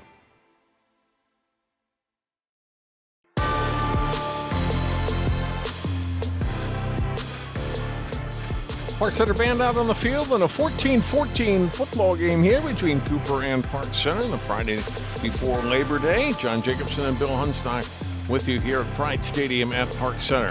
Let's look at highlights from the first 24 minutes of play. Cooper able to get their offense going. A nice pass there from Tristan Thompson to Angel Carmo, and then Van Voorst at quarterback throwing to Thompson for the touchdown to get Cooper on the board first. Extra point was good. That came late in the first quarter. Pretty good defense by Cooper, Bill, most of the afternoon. Didn't allow Park Center a lot of offense, but their offense has been centered around a lot around Tyjon Brooks. Great layout for a catch there. Brooks with 4 catches so far here in the first half. Another one here on the throw from De Niro Fellows. And they're able to get on the board. Josh Diggs on the touchdown run. Extra point was missed. And that made it 7-6 in favor of Cooper. And then the touchdown pass in the second quarter for Cooper. Van Voorst throwing to Young. Margie Young will see Park Center defensive back Cody Roberts. Like, they didn't even catch that. Yeah. But Young gets credit for the TD. And they get the extra point to make it 14-6. There was also a flag on that penalty, but they ended up calling it a touchdown pass.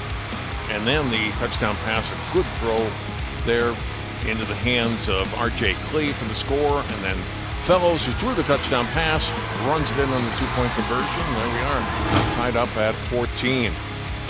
Most of the offense, not that there's been a ton for Cooper, certainly they have the better of the yardage so far, more than double. 125 yards of total offense, just 48 so far for Park Center. And the penalties big for Cooper, though. 8 for 85 yards. Park Center, it's done their share as well, 5 for 50 yards. Each team with a turnover that led 2 points for their opponents. Absolutely. You know, you can see there's a fair amount of balance here in the game. The passing yardage a little bit favoring Cooper, total yardage also favoring Cooper, but a lot of that negated by 85 yards in penalties, and that just really cripples you.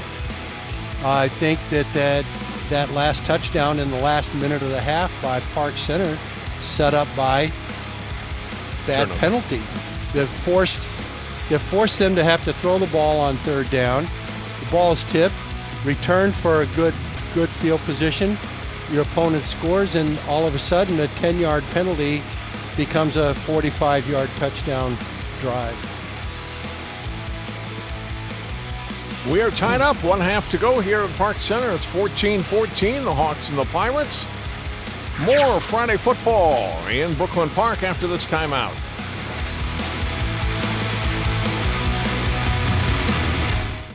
CCX Media, your source for great local programming, is available on Amazon Fire TV, Apple TV, and Roku. Our free app allows you to stream all 3 of our channels live.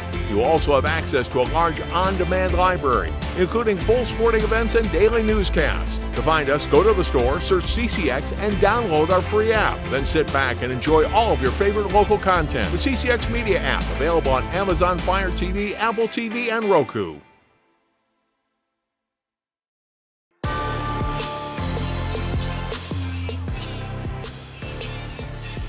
We're ready for the second half kickoff. 14-14, Cooper and Park Center. John Jacobson, Bill Hunstock on CCX. Pirates coming off a score late in the first half will get the football to start the second half. Get an opportunity to get 2 scoring drives in a row without giving up the football. Well, they actually did for 11 seconds, but Tyjon Brooks And Sean Freeman back deep to receive. The kick coming up from Cooper's Beckham Van Voorst.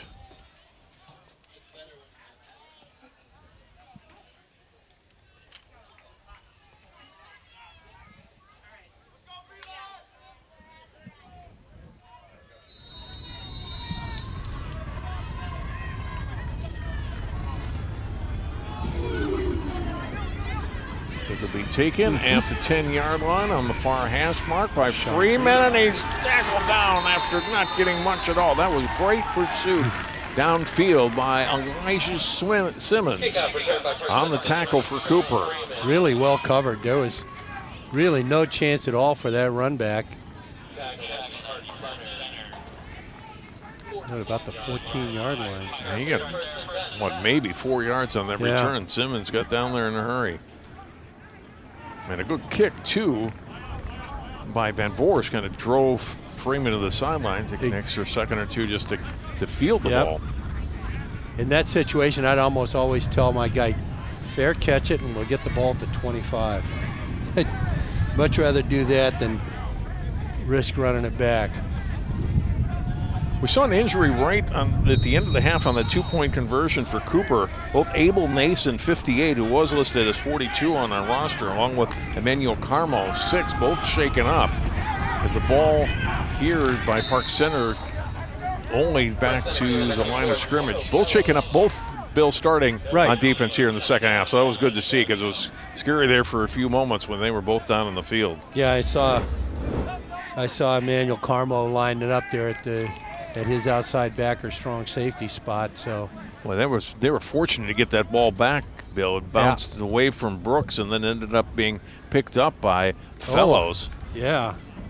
Or maybe Brooks just never had it, and Fellows able to keep it. You're gain. right. They were lucky on that one.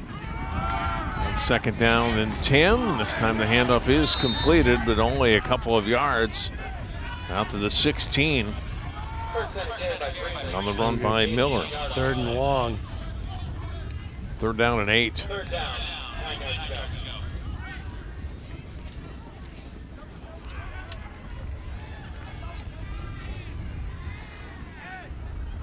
Cooper defense coming out and playing with a little bit of edge. Well, Bill, as we mentioned in the first half, they did not give up a lot of offense. No. I mean, a very short touchdown drive on the first TD for Park Center. Not much longer on the second one. They have not been able to get much going between the 20s and a timeout taken here by Park Center. So an early timeout burned by the Pirates here in the first minute 40 of the third quarter. Yeah, I was watching Coach Salas on the sideline, and the quarterback Fellows, and they couldn't get the play called. Fellows and two of the other guys were looking at their wristbands, and finally Coach Salas had to call the timeout, or they would have been back another 5 yards. Week 2 for Cooper. They'll be at home against Minneapolis Southwest in their home opener, in Park Center on the road at Bloomington Stadium, taking on Bloomington Kennedy next Friday night. That should also be a pretty good game. Two pretty evenly matched teams the last few years. 3rd and 8 for the Pirates from their 16. First drive of the second half. Fellows takes the snap, gets the completion. Diggs got out of one tackle and not another, and the ball is fumbled. Picked up by Cooper, and they're going to recover inside the 5-yard line. Oh my goodness. Fumble on the play recovered by Robbinsdale Cooper. Diggs broke away from one player, but not a second, and it was picked up by DeLon Gurley, and he's got Cooper set up in great field position. We've got a Cooper player down in the end zone. It looked like a cramp. Mm-hmm. Yep. But that was a nicely set up screen. Equally well played by the defense. We can see, the defenders coming in on the rush, and there's a defender right there, and then now there's 3 guys coming in. The ball gets jarred loose, bounces around and picked up recovered actually at the 2-yard line. Carmel will get credit for the forced fumble. Yep. And then the return by Gurley. And they'll mark it at the 4-yard line. They're marking it at the 4. So still obviously outstanding field position for the Hawks on this first possession of the half. So again, turnover knocks Park Center right out of the opportunity to do much of anything, and their defense is on their heels.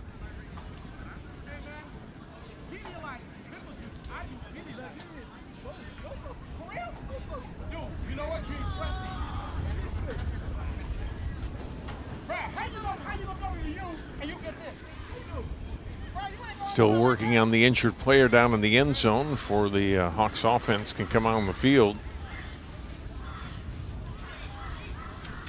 The Cooper, so they build some of that momentum at the end of the second quarter, and didn't take them long to gain it back here. Yep. In the opening plays of the third.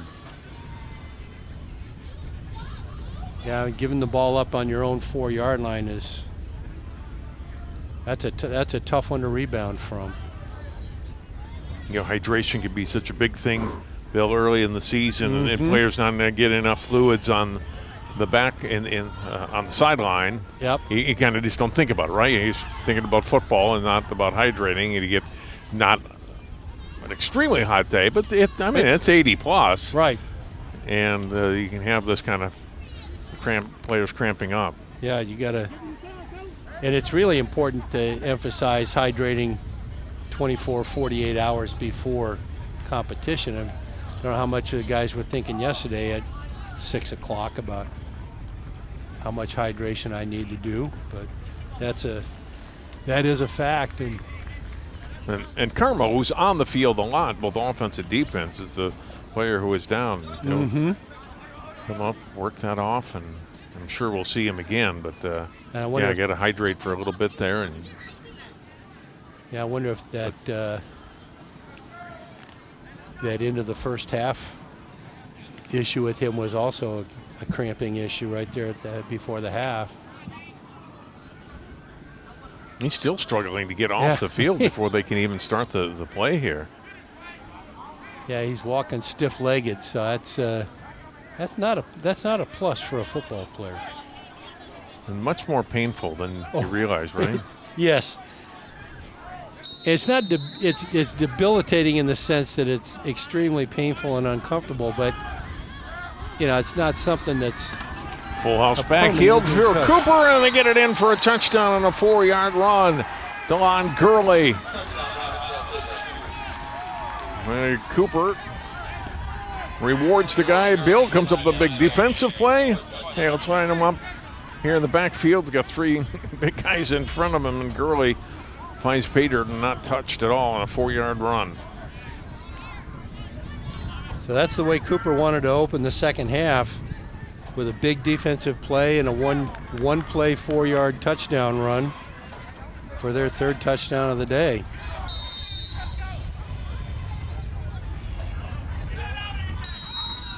And flags come out before the extra point try. Offside on Park Center. Looked like that was the cornerback. Coete was offside. Well, at the 1.5, it doesn't look like Cooper's going to change anything, although they are looking at the sideline, because now you could bring the offense onto the field if you feel confident you get 1.5 yards, but they're going to go with the PAT try. They'll actually decline the penalty and keep it at the 3-yard line. Kick is up and partially blocked. And so it stays at 20-14. Here we'll see the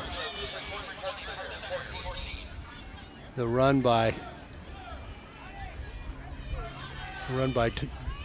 DeLon Gurley. That was a formation we haven't seen all day. Line it up, run the 4-yard touchdown play. I'm kind of surprised that they took that much time to line up and kick the ball and then didn't block very well for the kick. I almost would have opted for trying for 2.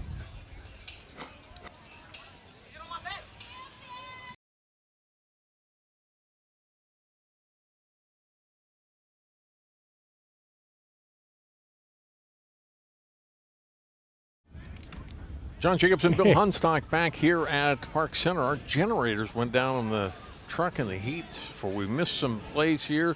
Park Center's moved the ball from the 20 down to the Cooper 35. A couple of nice runs by Josh Jiggs. And the offensive line, Bill, starting to get some push that they didn't have at all in the first half against Cooper, and another first down run here of 6 yards. They set up second down and short. Yeah, except for the one nice pass, they've done this with the running game, and primarily Diggs is the ball carrier. Independent of our generators dying, by the way, the scoreboard here in the stadium has also gone down. So we're in the third quarter somewhere. Someone's keeping track of time, not us. Well, good times. It's a first down, Bill, for Park Center now at the 28-yard line of Cooper. This is a nice drive for Park Center. Trailing 20-14. Fellows, the throw on first down and a good breakup on that pass. Incomplete. Intended for Brown and broken up by Jordan Dalton. That was a pass that they had completed earlier in this drive. But when their defense is only rushing 3 and dropping 8, it's tough to find a zone to pass into.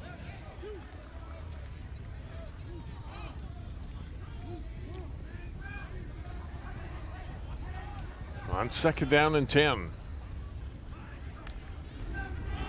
Calls the handoff. Pretty good contact there early for Cooper. Yes. Tackle made by Manny Allen on the ball carry by Josiah Smith.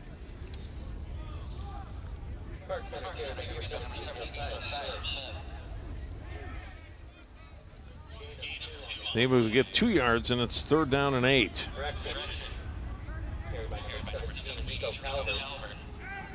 20-14. Park Center leads Cooper here Cooper leads Park Center here in the third quarter. Pirates looking for the tying score.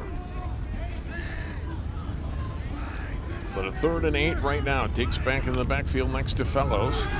Fellows will roll out. Steps inside some pressure. Will try to run. Gets inside 25 and able to pick up a couple of yards before he stopped. Jalen Hayes along with Manny Allen on the stop. A fourth down and 6. Fellows got 2. Looked like he might get more, but he got leveled pretty good right as he got to the line of scrimmage. And they will stretch out for a couple yards. This is a critical play. There's been a nice drive for Park Center, using up a fair amount of time here in the third quarter. But they need to get a first down right now. Fourth down and a long 5 here for the Pirates from the 24 of Cooper. Fellows throws and incomplete. A little bit low. Not able to make the catch there was Klee and Cooper. After giving up some yardage early in this drive, holds here in this last series of downs, and they'll get the ball back. Turnover on downs. The last 2-3 plays in that drive were pretty well played by the Cooper defense.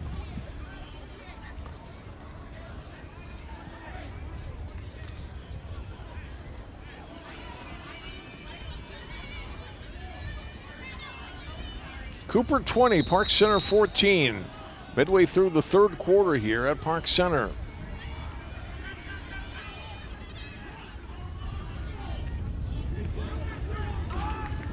And Vorst at quarterback avoids the first hit, but not the second one. He had 3 guys chasing him back there for about a 10-yard loss. A really nice sack by the defense. Fleming initially got contact, couldn't wrap him up. Then in came Muhammad Bamba, and then Fleming gets a second shot and able to drop him for a loss back at the 15-yard line. It'll be a loss of about 9 yards. That's a big loss deep in the zone for Cooper, deep in their own offensive zone, and play clock running down here for Cooper. Right. Yeah, they didn't get it off. No. So that's going to compound it by 5 more yards.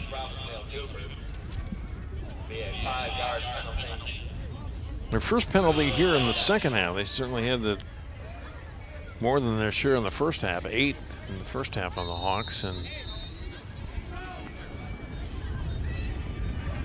second and longer. They're second and 2 counties. 24 to go for the Hawks. But they're in the lead by 6 here in the third quarter. And Osseo snap able to pick it up. Steps up away from pressure. Looking downfield. Floats a pass. And it's intercepted and dropped. Diggs get it. And hang on. Oh, they're calling it incomplete. Jordan Salas is over and said, my guy had it. That was a heck of a catch. He had on the guy from all the way across the field is saying, here we see the quarterback running. I think he's got it. And then the ball, as he's coming up, comes out. Yeah. That's a heck of a play. And they say the ground can't cause a fumble. Well, he had it when he hit the ground. Oh my goodness, that's a big play for both teams. On the plus side for Cooper and on the downside for I see. I see. Yeah, I got it. Yeah. Who's on the field? That's not Gurley, who had the touchdown run earlier, is down on the field for Cooper. That's their third or fourth guy with the leg cramps.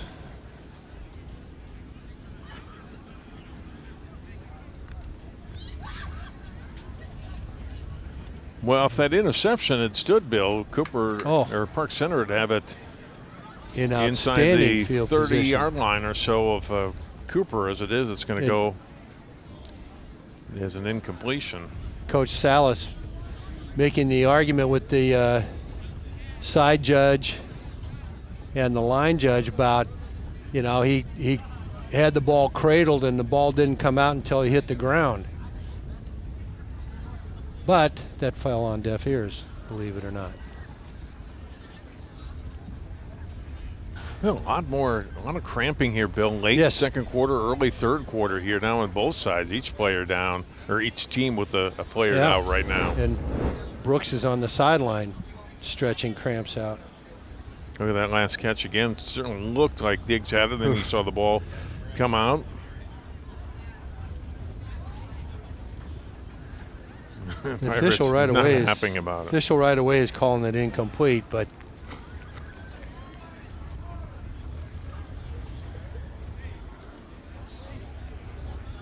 Gurley really struggling to get to the sideline now.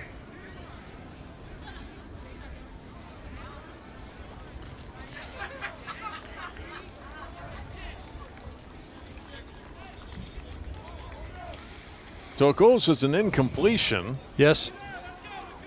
And Cooper still in a world of hurt, third and a mile. Yeah.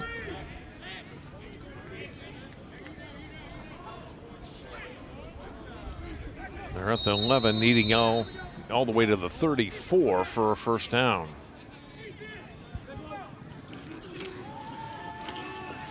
And Worst throws left side and complete. Pretty well covered. Diggs was there on the coverage. Yep. Along with Albert Johnny. The intended receiver was Manja Young, but they really had no chance to get that ball. No, not at all. And now Cooper's going to have to punt from deep in their own zone. And Park Center will get the ball in relatively decent field position.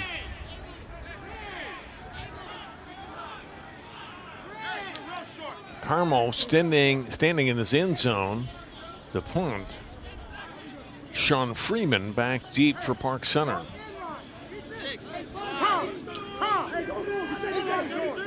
Tyjon Rooks still trying to get his feet under him. Cooper will take his time out. Is that their second timeout this quarter? No, first maybe. Timeout. Robbinsdale Cooper. That is their first timeout of the half. Each team's used a timeout here in the third quarter.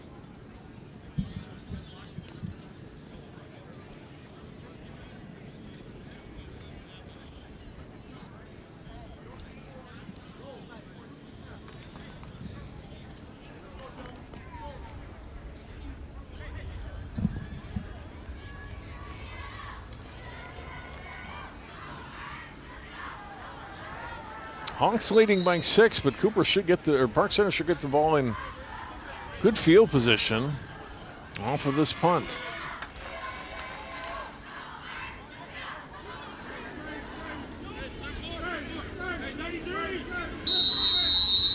Now both Diggs and Freeman back deep for Park Center.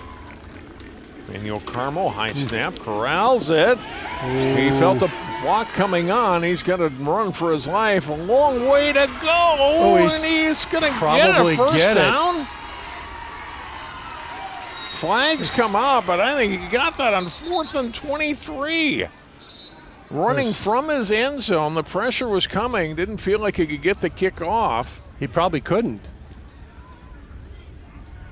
But and he runs for it, and it looks like definitely where they've marked it at the 37. He's got the first down. There was 4 flags thrown as that play ended. Now there's a flag at about the 32 or 3 yard line. We can't see it because the officials are in the way, but that flag there, if that is a blocking penalty on Cooper, that's going to come back and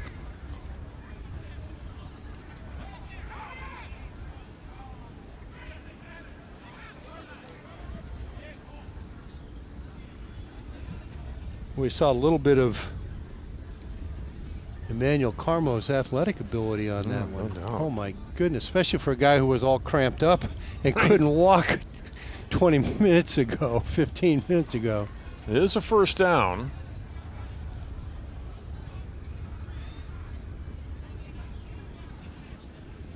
I didn't see the signal by the referee.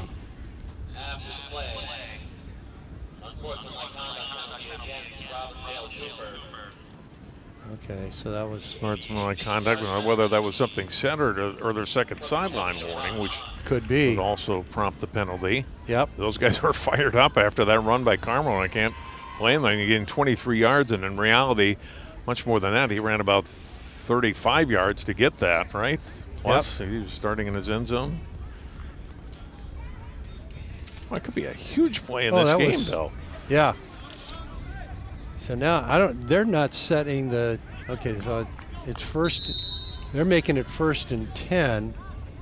Okay, all right. I thought it would be 1st and 25, but that's. So you get a first set of downs, right, and you get a couple yards on the first down run here. Yep.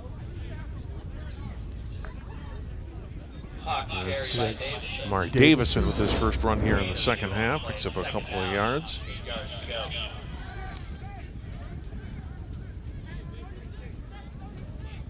Well, that's well defended too, right? Yeah. Park Center able to get the loss for down. Alvin Blady, not a loss, but a short gain. Blady with the stop. 2nd down and 8. About the scoreboard, we nomadically run through the third quarter here. Somewhere in the last few minutes. 3 to 5 minutes. Yeah. Short run again. It's 3rd down and about 6 for Cooper.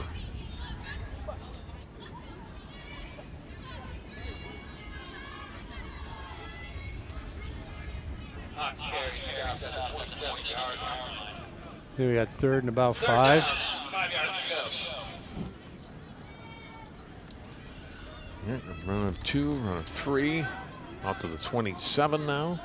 Needing to get to the 32.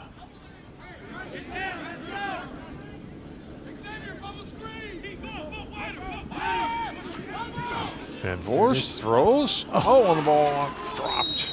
It would have been a first down. And it'll be 4th down for Cooper. Well, that was a tough drop. A wide open receiver, and looked like he made the catch, and the ball just went right through his hands down onto the floor.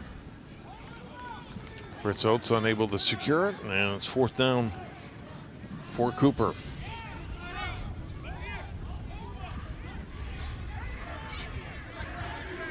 Now let's see if they can contain Carmo on this, and that was one of the best running plays that Cooper's had all day.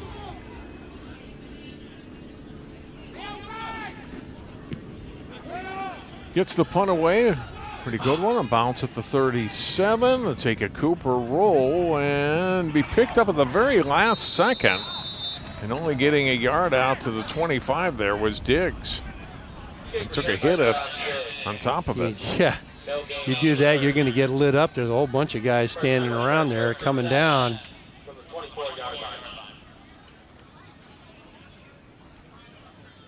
Well, Park Center will try again from their own. Where's that ball going to be spotted? About the 24-yard line.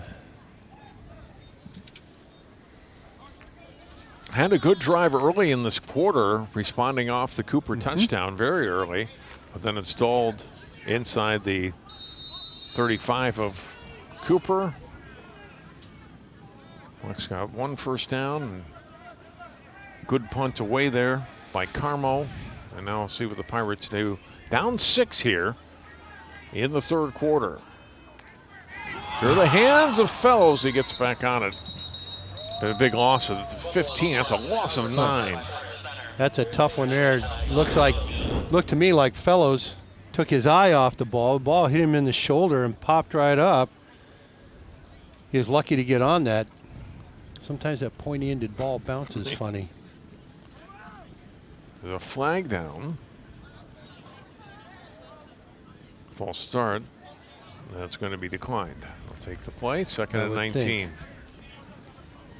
Yeah, so you want a loss of 9 and 2nd down, or do you want to take the penalty and have it be 1st and 15?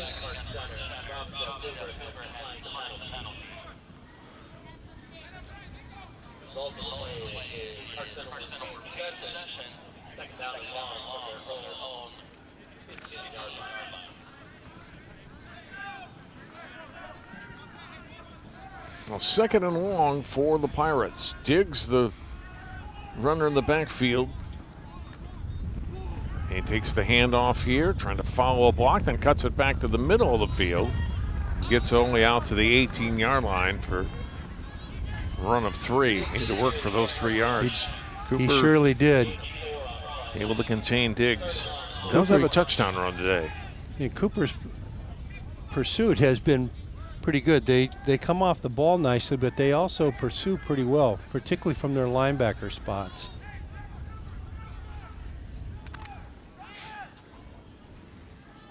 Third and 15 for Park Center.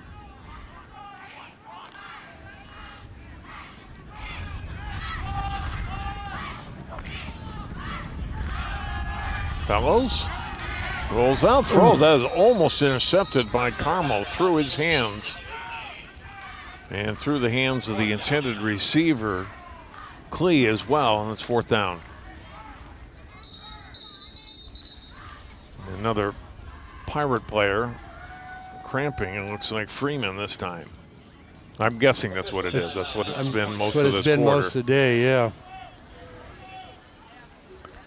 I'm just not understanding why. I don't see anybody getting water at the water station here. You can't wonder why you're getting cramps if you're not getting water every time you're off the field.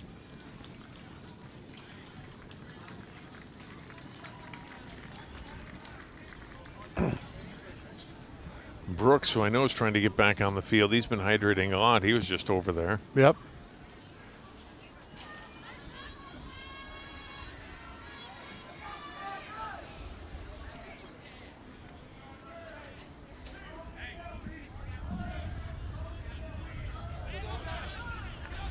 Fourth down for the Pirates. Wise standing at his own 6 to punt it away.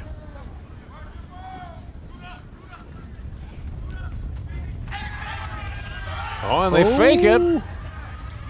Wise is going to get there now. Yeah. Stop short of the 30-yard line. And he needed to get to the 34. Yeah, I think that was a calculated risk called play by Park Center. Probably not a bad idea, but on 4th and 16 or 18, it's a little tougher. You get 9 or 10 yards and you're still short. But if you do it on 4th and 9 and you get 12, that's a great call. So Cooper will get the ball inside the Park Center 30 at the 29. Trying to build on a 6-point lead here late in the third quarter.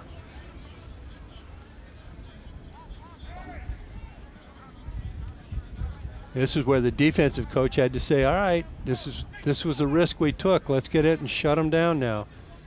See who responds. Van Voorst will hand off. Short run up the middle there by Randy Smythe.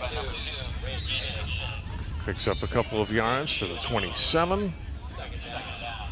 And a Pirate player down. This time it's Lade Alagbaju.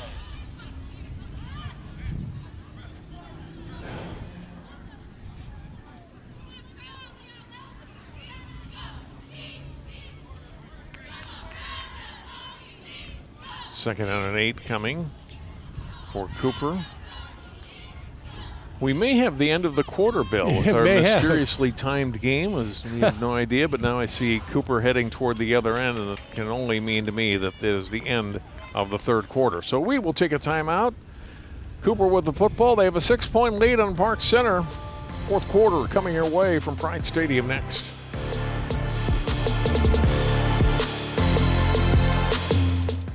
CCX Media, your source for great local programming, is available on Amazon Fire TV, Apple TV, and Roku. Our free app allows you to stream all 3 of our channels live. You also have access to a large on-demand library, including full sporting events and daily newscasts. To find us, go to the store, search CCX, and download our free app. Then sit back and enjoy all of your favorite local content. The CCX Media app, available on Amazon Fire TV, Apple TV, and Roku.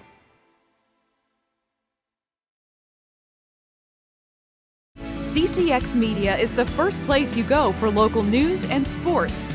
But did you know you can sign up for those stories to go straight to your inbox on our website?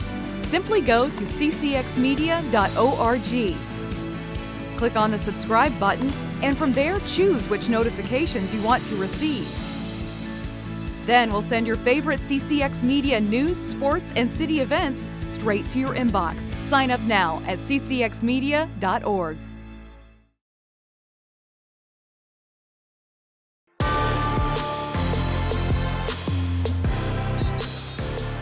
Cooper 20, Park Center 14 as we get ready for the start of the fourth quarter.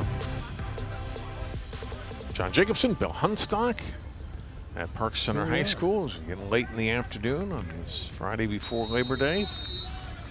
Cooper with a chance, again, Bill, not to put the ballgame away, but you feel like if you get a 2-score lead, if you're Cooper, you're in pretty good shape with less than a quarter to go.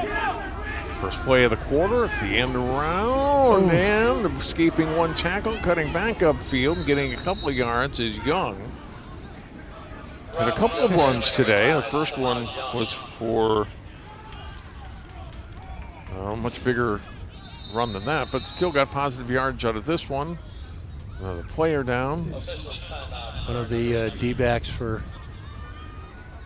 Park Center. Smaje Young, good run today, Bill, in the first half. Had that touchdown catch in the first half. He's had a pretty good all-round day. He's had a couple of good runs and a couple of nice catches.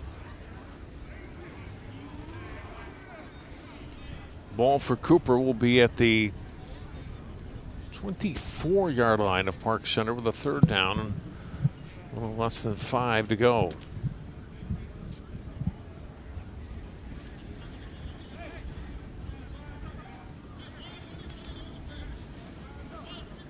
Diggs, the defensive player down for Park Center. Okay. He's had a long day. He's played a lot both ways.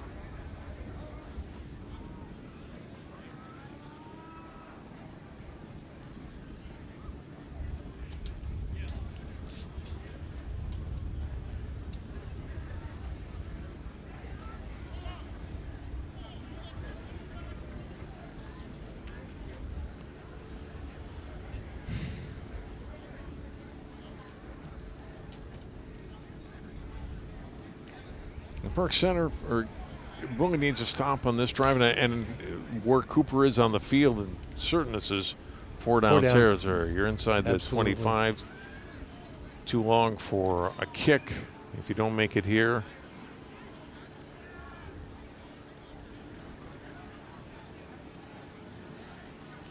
We're really working on Diggs. Yeah. I didn't see what happened over there. As he went down, they've got him in seated position, but they're holding him up. That seems more like something more than just trying to cramp. So you've No, seen a lot of here in the second half.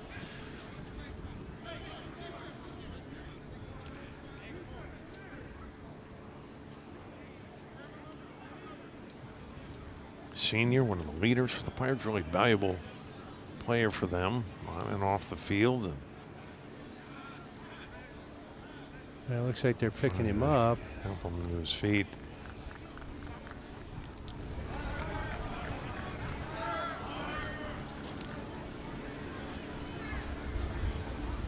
Oh, his shoulder. Oh, goodness. Going, owie. Holding up. Yeah. Let's see if we can get something here. It's a little bit of a. Oh, there he is.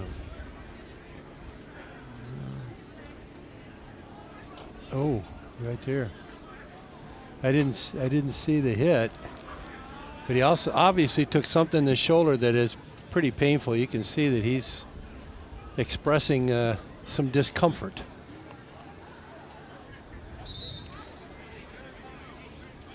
I wish the best for Josh Diggs, who would come out of the stoppage. A third down for Cooper. About 4 yards to go for a first down. I think this is going to be a big play right here. If Cooper makes a first down or close to it, it's going to be tough. And then so they get the completion. Oh, Thompson delivers the hit on the offensive end.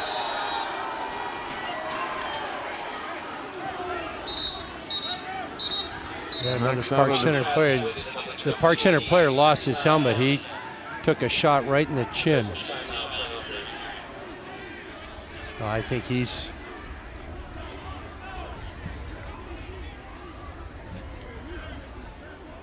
Yeah, his helmet flew off, so I think he took a forearm shoulder right into the chin. Mark short of the first down. He didn't quite get it, Bill, on the catch. Thompson, who had a touchdown catch in the first quarter. Unfortunate injury here for the Park Center player. Took the hard end of the hit there from quarterback / receiver for Cooper. And Thompson. And one of the Cooper players went right to him as soon as the play was over. We can see right there. That's Kawate. Yeah. It didn't look like he got hit in the head, but he took a pretty good shot in the chest, and his helmet flew off.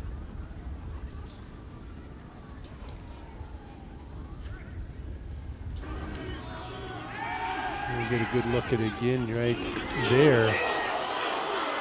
You're talking about guys who have been injured today It took a shoulder maybe right to the chin. For Park Center here in the last couple of plays. You had Diggs go down. And now Randy Quete, yeah. Outstanding. Two of your best players, yeah. And Ty-John Brooks has not been able to get back onto the field.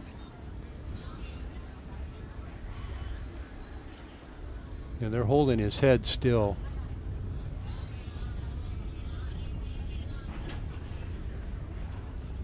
We'll take a break and we'll come back. More football here from Park Center. Hawks leading the Pirates on CCX. CCX Media is the first place you go for local news and sports. But did you know you can sign up for those stories to go straight to your inbox on our website? Simply go to ccxmedia.org. Click on the subscribe button, and from there choose which notifications you want to receive. Then we'll send your favorite CCX Media news, sports, and city events straight to your inbox. Sign up now at ccxmedia.org.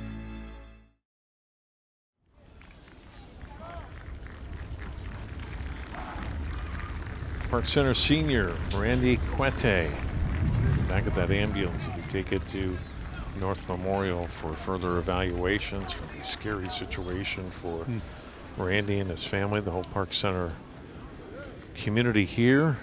And now you got to try to regroup, Bill, and boy, that's really tough to come back and play some football. Cooper got a 4th down here and about a yard to go after that last play. Ball on the Park Center 20-yard line. We're in the 4th quarter. Cooper leading 20-14. Yeah, it is, from a coaching point of view, from a player's point of view, this is one of the toughest things to deal with. You've seen a player get injured, one of your good friends, somebody you know well, and to see them leave the field in an ambulance is very disconcerting. It's very challenging to get your focus back on the game, and the game is physically demanding enough that that's a huge challenge. Yeah. And for the coaches too. I mean, they're concerned about their player. How's he doing? They want to, they'd rather be with him on the one hand than trying to play the game. We're at 4th and 1. 4th and 1 from the 20 of Park Center. Beckham Van Voorst, who's played most of the game at quarterback. Saw Thompson early, saw Thompson on that last catch as a receiver. Has been Van Voorst 70+% of the time. Low snap, bobbled it a little bit, but a good strong surge up the middle and still going. Van Voorst goes 5 yards, mostly by himself, and gets the 1st down. And that was just a he almost dropped the ball on the snap and then was able to recover it and get pushed down the field for enough for the first down. So if you're just joining us and wondering why there's no time on our scoreboard, it's because the scoreboard here at Park Center has gone out, so we have no guide to go on field. The time being kept on the field. 1st down run on the end around. Here's Carmel going for the end zone, reaching out. Did he get there? He's going to mark him out at the 1. A gain of 14 yards for Emmanuel Carmel. They've run that jet sweep to the right several times for some good yardage here in the 2nd half. This sets the ball up at the 1-yard line. 1st and goal for the Cooper Hawks.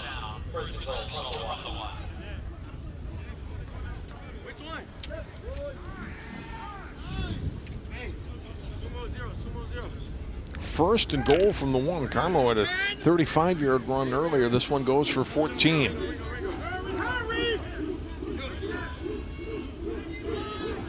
the jumbo backfield, this time Carmel, and then it's going to get called back.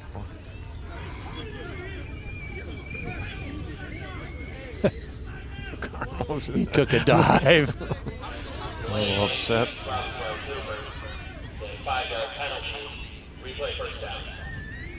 Replay 1st down now back at the 6. See if they change up the formation. It looks like they will. Yeah.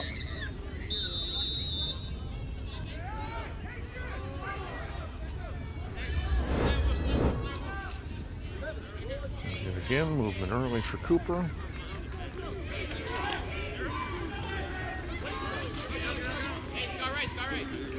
A first and goal from the 6. And Forrest will give to Davison. Hit and comes forward to the 5 for a yard. Initial contact. And Xavier Fleming able to wrap him up. Second and goal.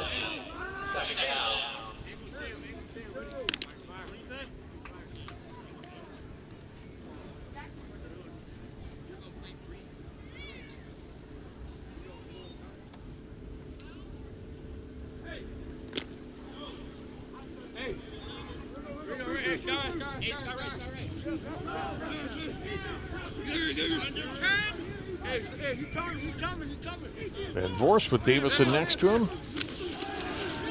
Under some pressure, steps away, and they're thrown down back at the 10-yard line. So now we have third and goal from the 10.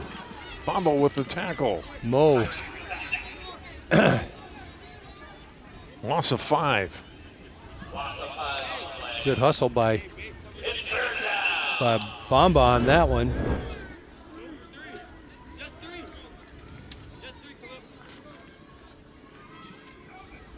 Initial pressure by Sanders, and then Bamba finishing off Van Vorst. So it was a first and goal at the 1, is now third and goal at the 10.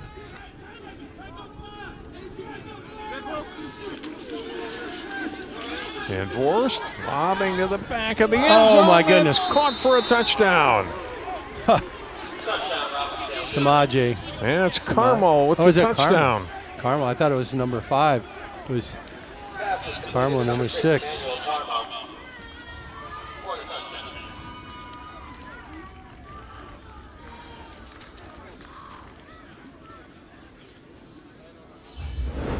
Look at the play again.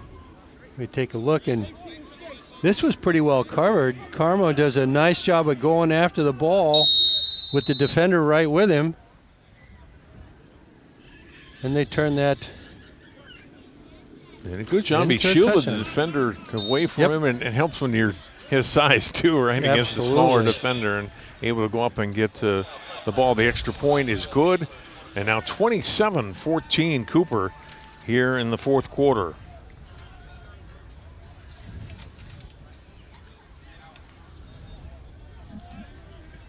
But they had a couple big plays on that possession on long yardages, not only the touchdown, but a couple of other plays during that drive that were long yardage plays that they converted. So Cooper now taking a 2-touchdown lead.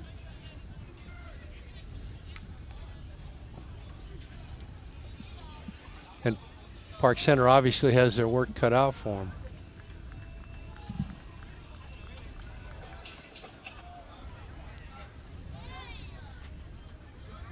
Freeman will go back deep along with Klee for Park Center.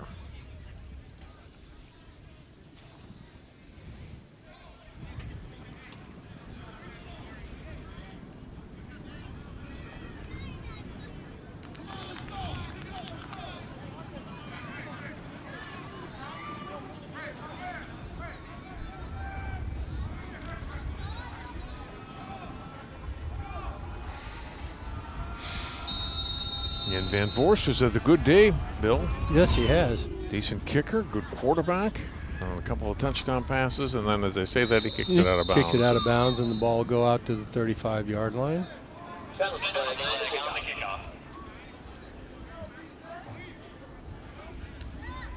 In the fourth quarter, Park Center trailing here 27-14.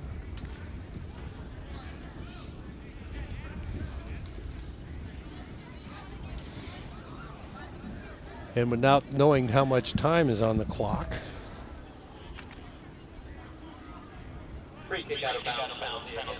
The last touchdown we were told scored at 9:09, so we still have that right now with the no time on that out of the kickoff out of bounds. So just over 9 minutes to go here in the fourth quarter.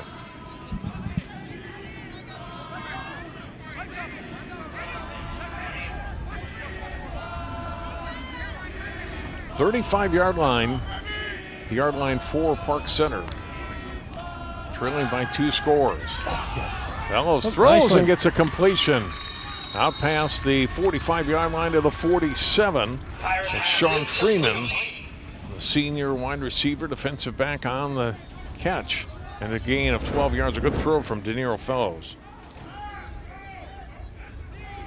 Yeah, Fellows really made a nice play on that one. A good fake on the run and picking up his open receiver.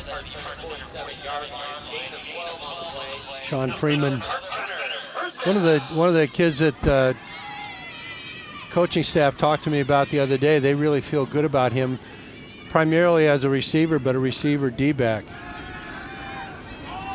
Fellows down the sidelines, got his guy.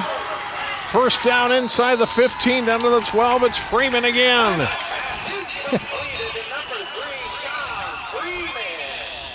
Gain of 41 yards and a perfect toss down the sideline by Fellows to Freeman. We get a good look here. Fellows gets a good look, steps into the throw. Freeman has beaten his defender. The ball is right on the money. He dropped a dime there. And Freeman gets a good yards after catch of about 12 yards. So that makes a great play for Park Center coming off of the touchdown on the last series. First and 10 from the 13 of Cooper. So Park Center, 2 big pass plays. And they're in the red zone. And a delay of game on Park Center.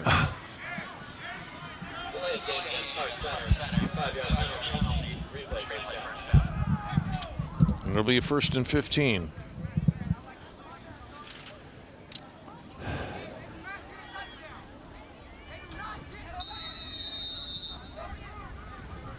Wind the clock again. Side of 8 minutes to go, roughly. From the 18 of Cooper. Fellows a handoff this time for Smith. They'll get back the penalty yardage back, so he does pick up 5 yards. Josiah Smith, the junior, on the carry. Second down and 10. 5-yard gain on the play. Second down, 10 yards to go.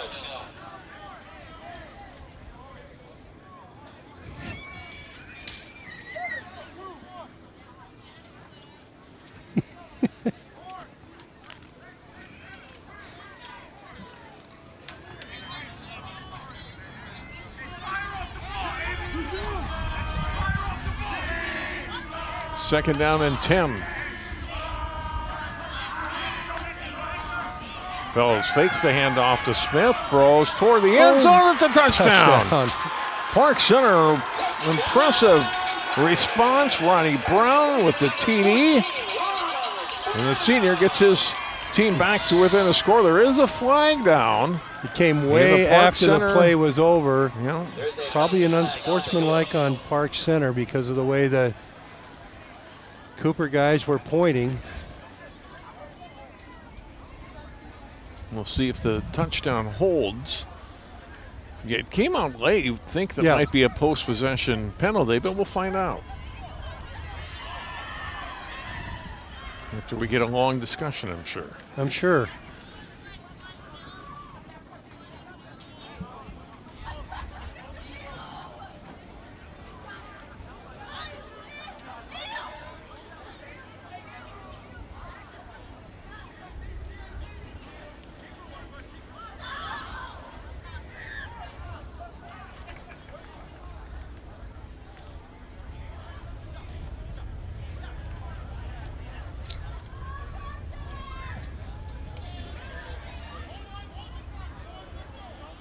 Touchdown is good. Okay.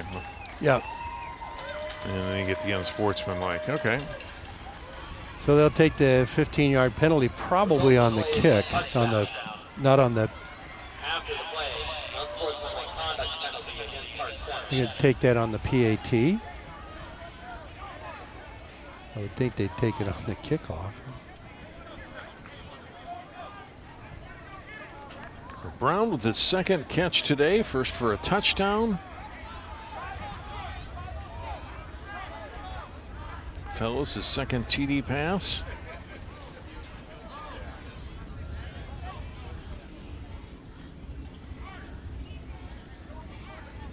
So you got to go for a long pass here, Bill, if you want to convert on the two-pointer. Absolutely. the 18. No, what do I know? They got a kick field. it? They got faith in Mark Vaugh's leg. He'll come out for the point after. It'll be a 35-yard point after try.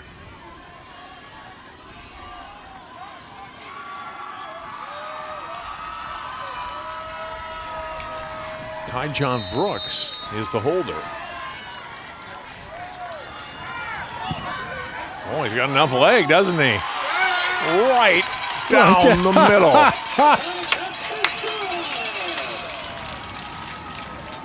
Wow. Perfect snap, perfect hold, perfect kick from 35 yards.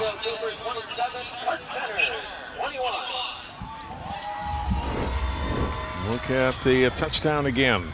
You take a look here, and we'll see it's really nicely executed. Good catch by the receiver and between two defenders, and gets it right in the end zone. Well executed. That was very nice. And then the extra point, kind of the cherry on top, with probably 6 minutes or so to go in the game.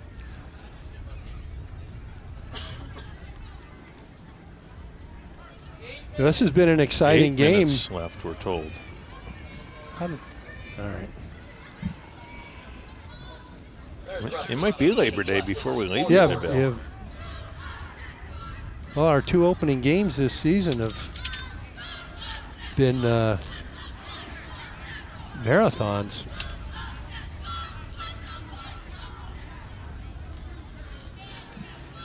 (27-21).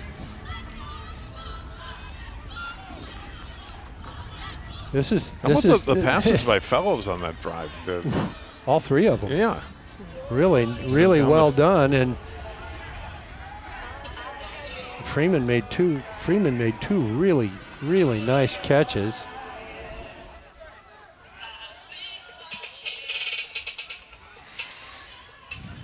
Fellows 11 of 17 unofficially. A couple touchdown passes for him today.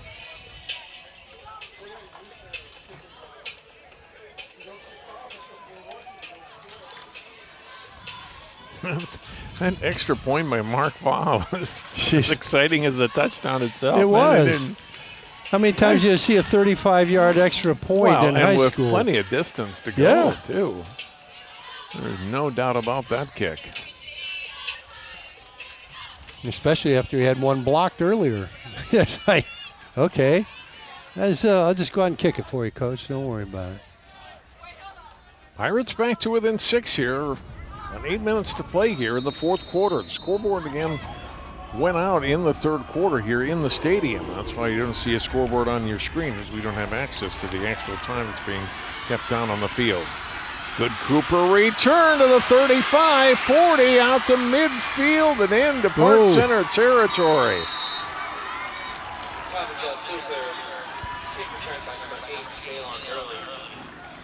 DeLon Gurley's made a number of big plays on both sides, and what a nice swing back for Cooper after Park Center gained some momentum. Yep. Gurley with a huge kick return here of 45 yards. Look at it. He's got to reach over his shoulder to get it back at the 13 and spins back to the middle of the field. And Gurley finds a little lane there. It's a seam right there. He makes a nice spin move after he gets one player wrapped up, or one player wraps him up, and he spins and keeps going. Officially 44 yards on the return for Gurley, and they have the ball at the Park Center 44. Forrest will hand off. Randy Smythe gets back to the line of scrimmage, but that is about it. Second down and 10. No gain on the Hawks run. Second down, 10 yards to go. That looked like that was, I thought that made 3 or 4 yards, but it didn't gain a thing.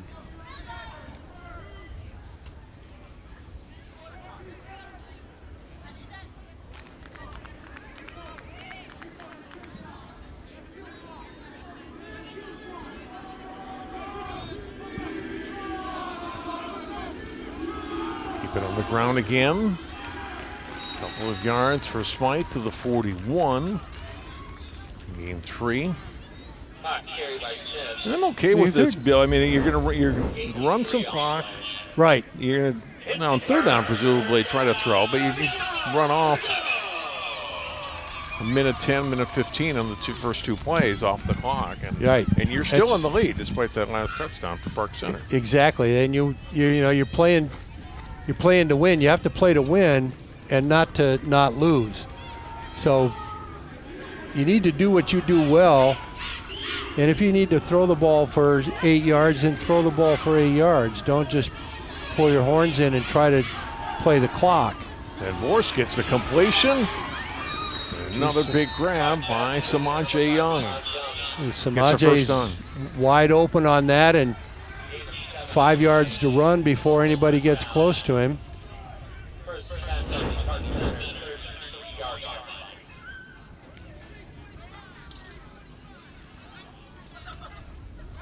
It's a first down to the 33 of Park Center.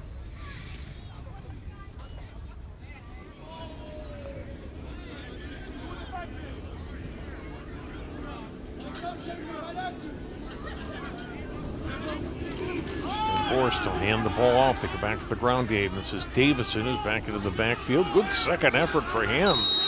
The line pushing him. They finally will blow the whistle after a gain of 5 and a run, maybe 6 yards, Bill. The play looked like it was going to go for about 2. Absolutely, and pretty good determination by Amari Davison on that one. Goes for 6. Some help from his big offensive line. Second down and 4 from the 27 of Park Center.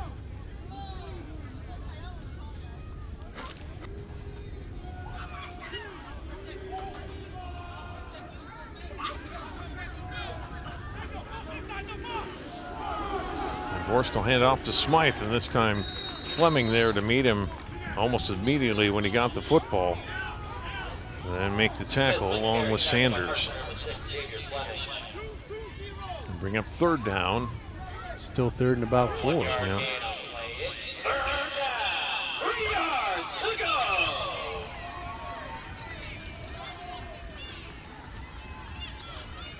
Ball to 26 of Park Center.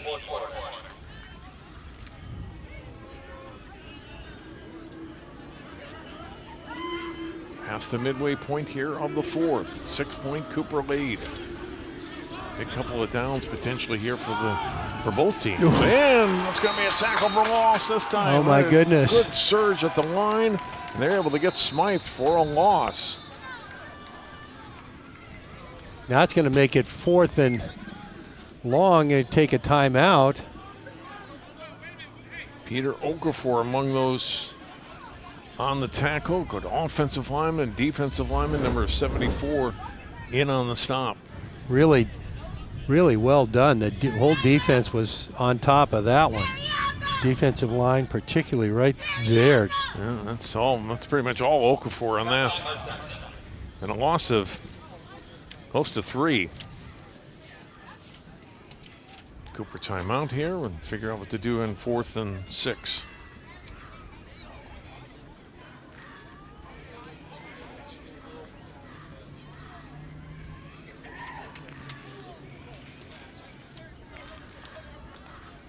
Line of scrimmage to 29 of Park Center. Cooper needs to get to exactly the 23. We've got 4th and 6. They've had some success with short passes. I would think they'd go with something like that here. Yeah. Bill. They've got 4 receivers on the right side. So another timeout taken. That time by Cooper. Yeah, right. The first one by Park Center. The guy said Cooper. Yeah. But it was Park Center that took it. Now Park Center, or Cooper will take the time here. Each team with 1 timeout remaining here in the game in the 4th quarter.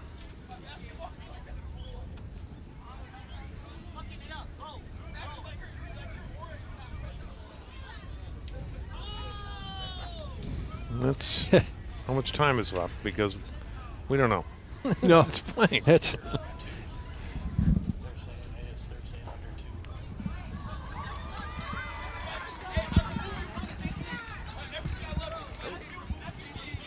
Clock speeded up, Bill. We just found out a minute and a half left in Are the you- game. uh, I thought it was 8 minutes. they got 8 minutes when they. Well, someone's keeping I ain't track. that bad. We're not in charge. The back We're judge, just the being back relayed judge to is us. keeping the clock, Yeah. and maybe he's got a dinner date tonight. I don't know.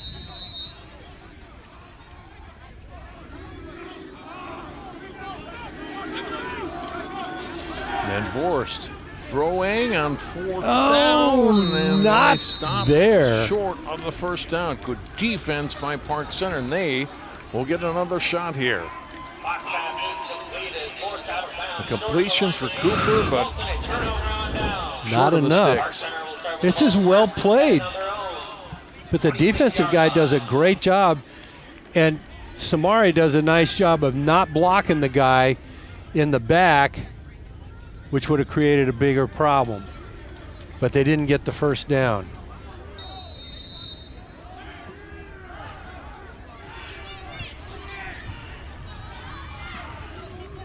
I was impressed with Samari Young on that one, because a lot of guys would have gone ahead and make that block because they knew it was fourth down. Park Center from their 25, trailing by 6. Last minute and a half to play. Fellows throws it incomplete, a little behind his receiver. Pirate pass attempt is incomplete. And broken up, trying to hit Ronnie Brown, Manny Allen. A lot of plays defensively for Cooper on the coverage, number 10. They had Freeman in motion to come across, and that they were going to double team Freeman on the short side when he came across in motion, and the quarterback did a really nice job of Fellows did a nice job of looking at Freeman and then throwing on the crossing route. Second down and 10. Fellows roll out, steps across to the middle and incomplete. Intended receiver was Tyjon Brooks, and broken up by Van Vorst. Third down, 10 yards. Third and 10. Van Voorst going both ways today at safety and quarterback, most of the way at quarterback, but he's been all the way at safety.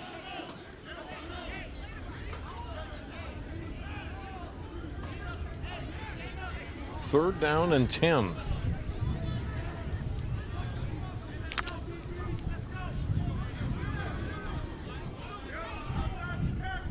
I think I'd like to try to throw the ball for 11 yards to Freeman, but that's just me.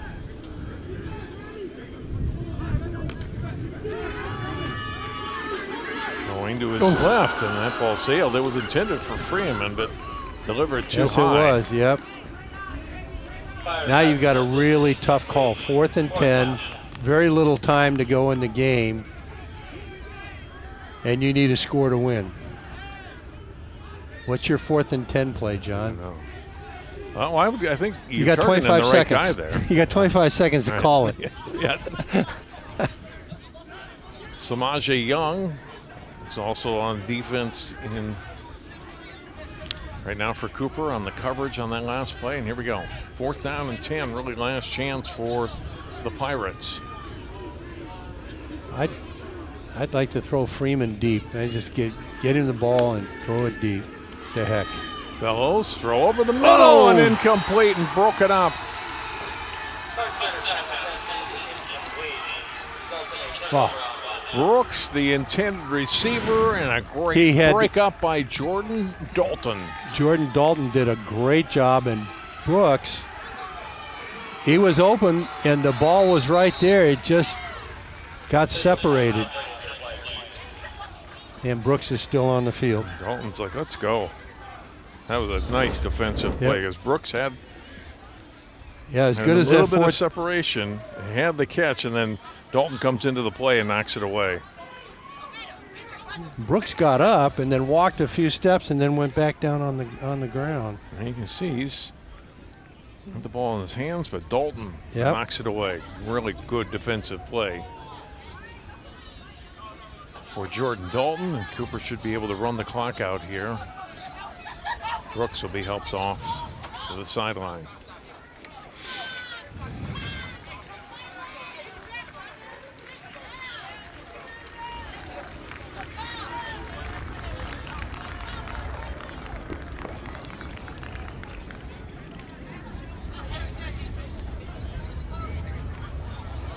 It's been a physically demanding game on the Park Center side. They've had 2 or 3 people that have taken some pretty good shots. Brooks and, of course, Coete and Diggs. But they've really held in there. This has been a really, really good game. Not 100% well played, but really a good game.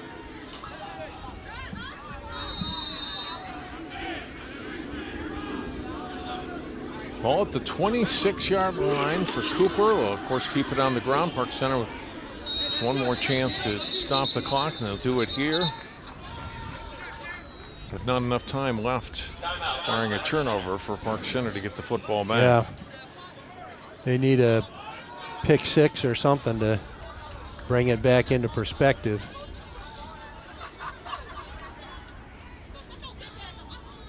I'm not betting on a throw for Cooper though. No. Got to get the ball free and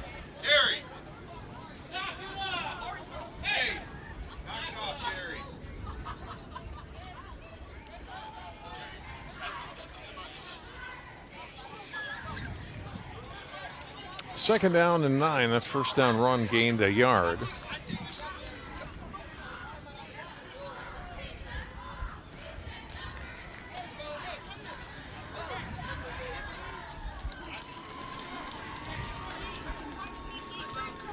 yeah, it looks Now like they'll get we're the in victory we're in formation. victory. So must be right down the last play here. And Vorst will kneel down, and that is That's going to it. do it. Well, and as we close the production, we think about Rante Quete, who went off Yes. in the ambulance earlier this quarter, and we hope for the best health for that young man. That will put a wrap on our football game today at Park Center. Thanks so much for joining us. For all of our crew and Bill Hunstock, I'm John Jacobson. Cooper opens the season with a win. They take it here at Park Center 27-21. John Jacobson saying so long from Park Center High School.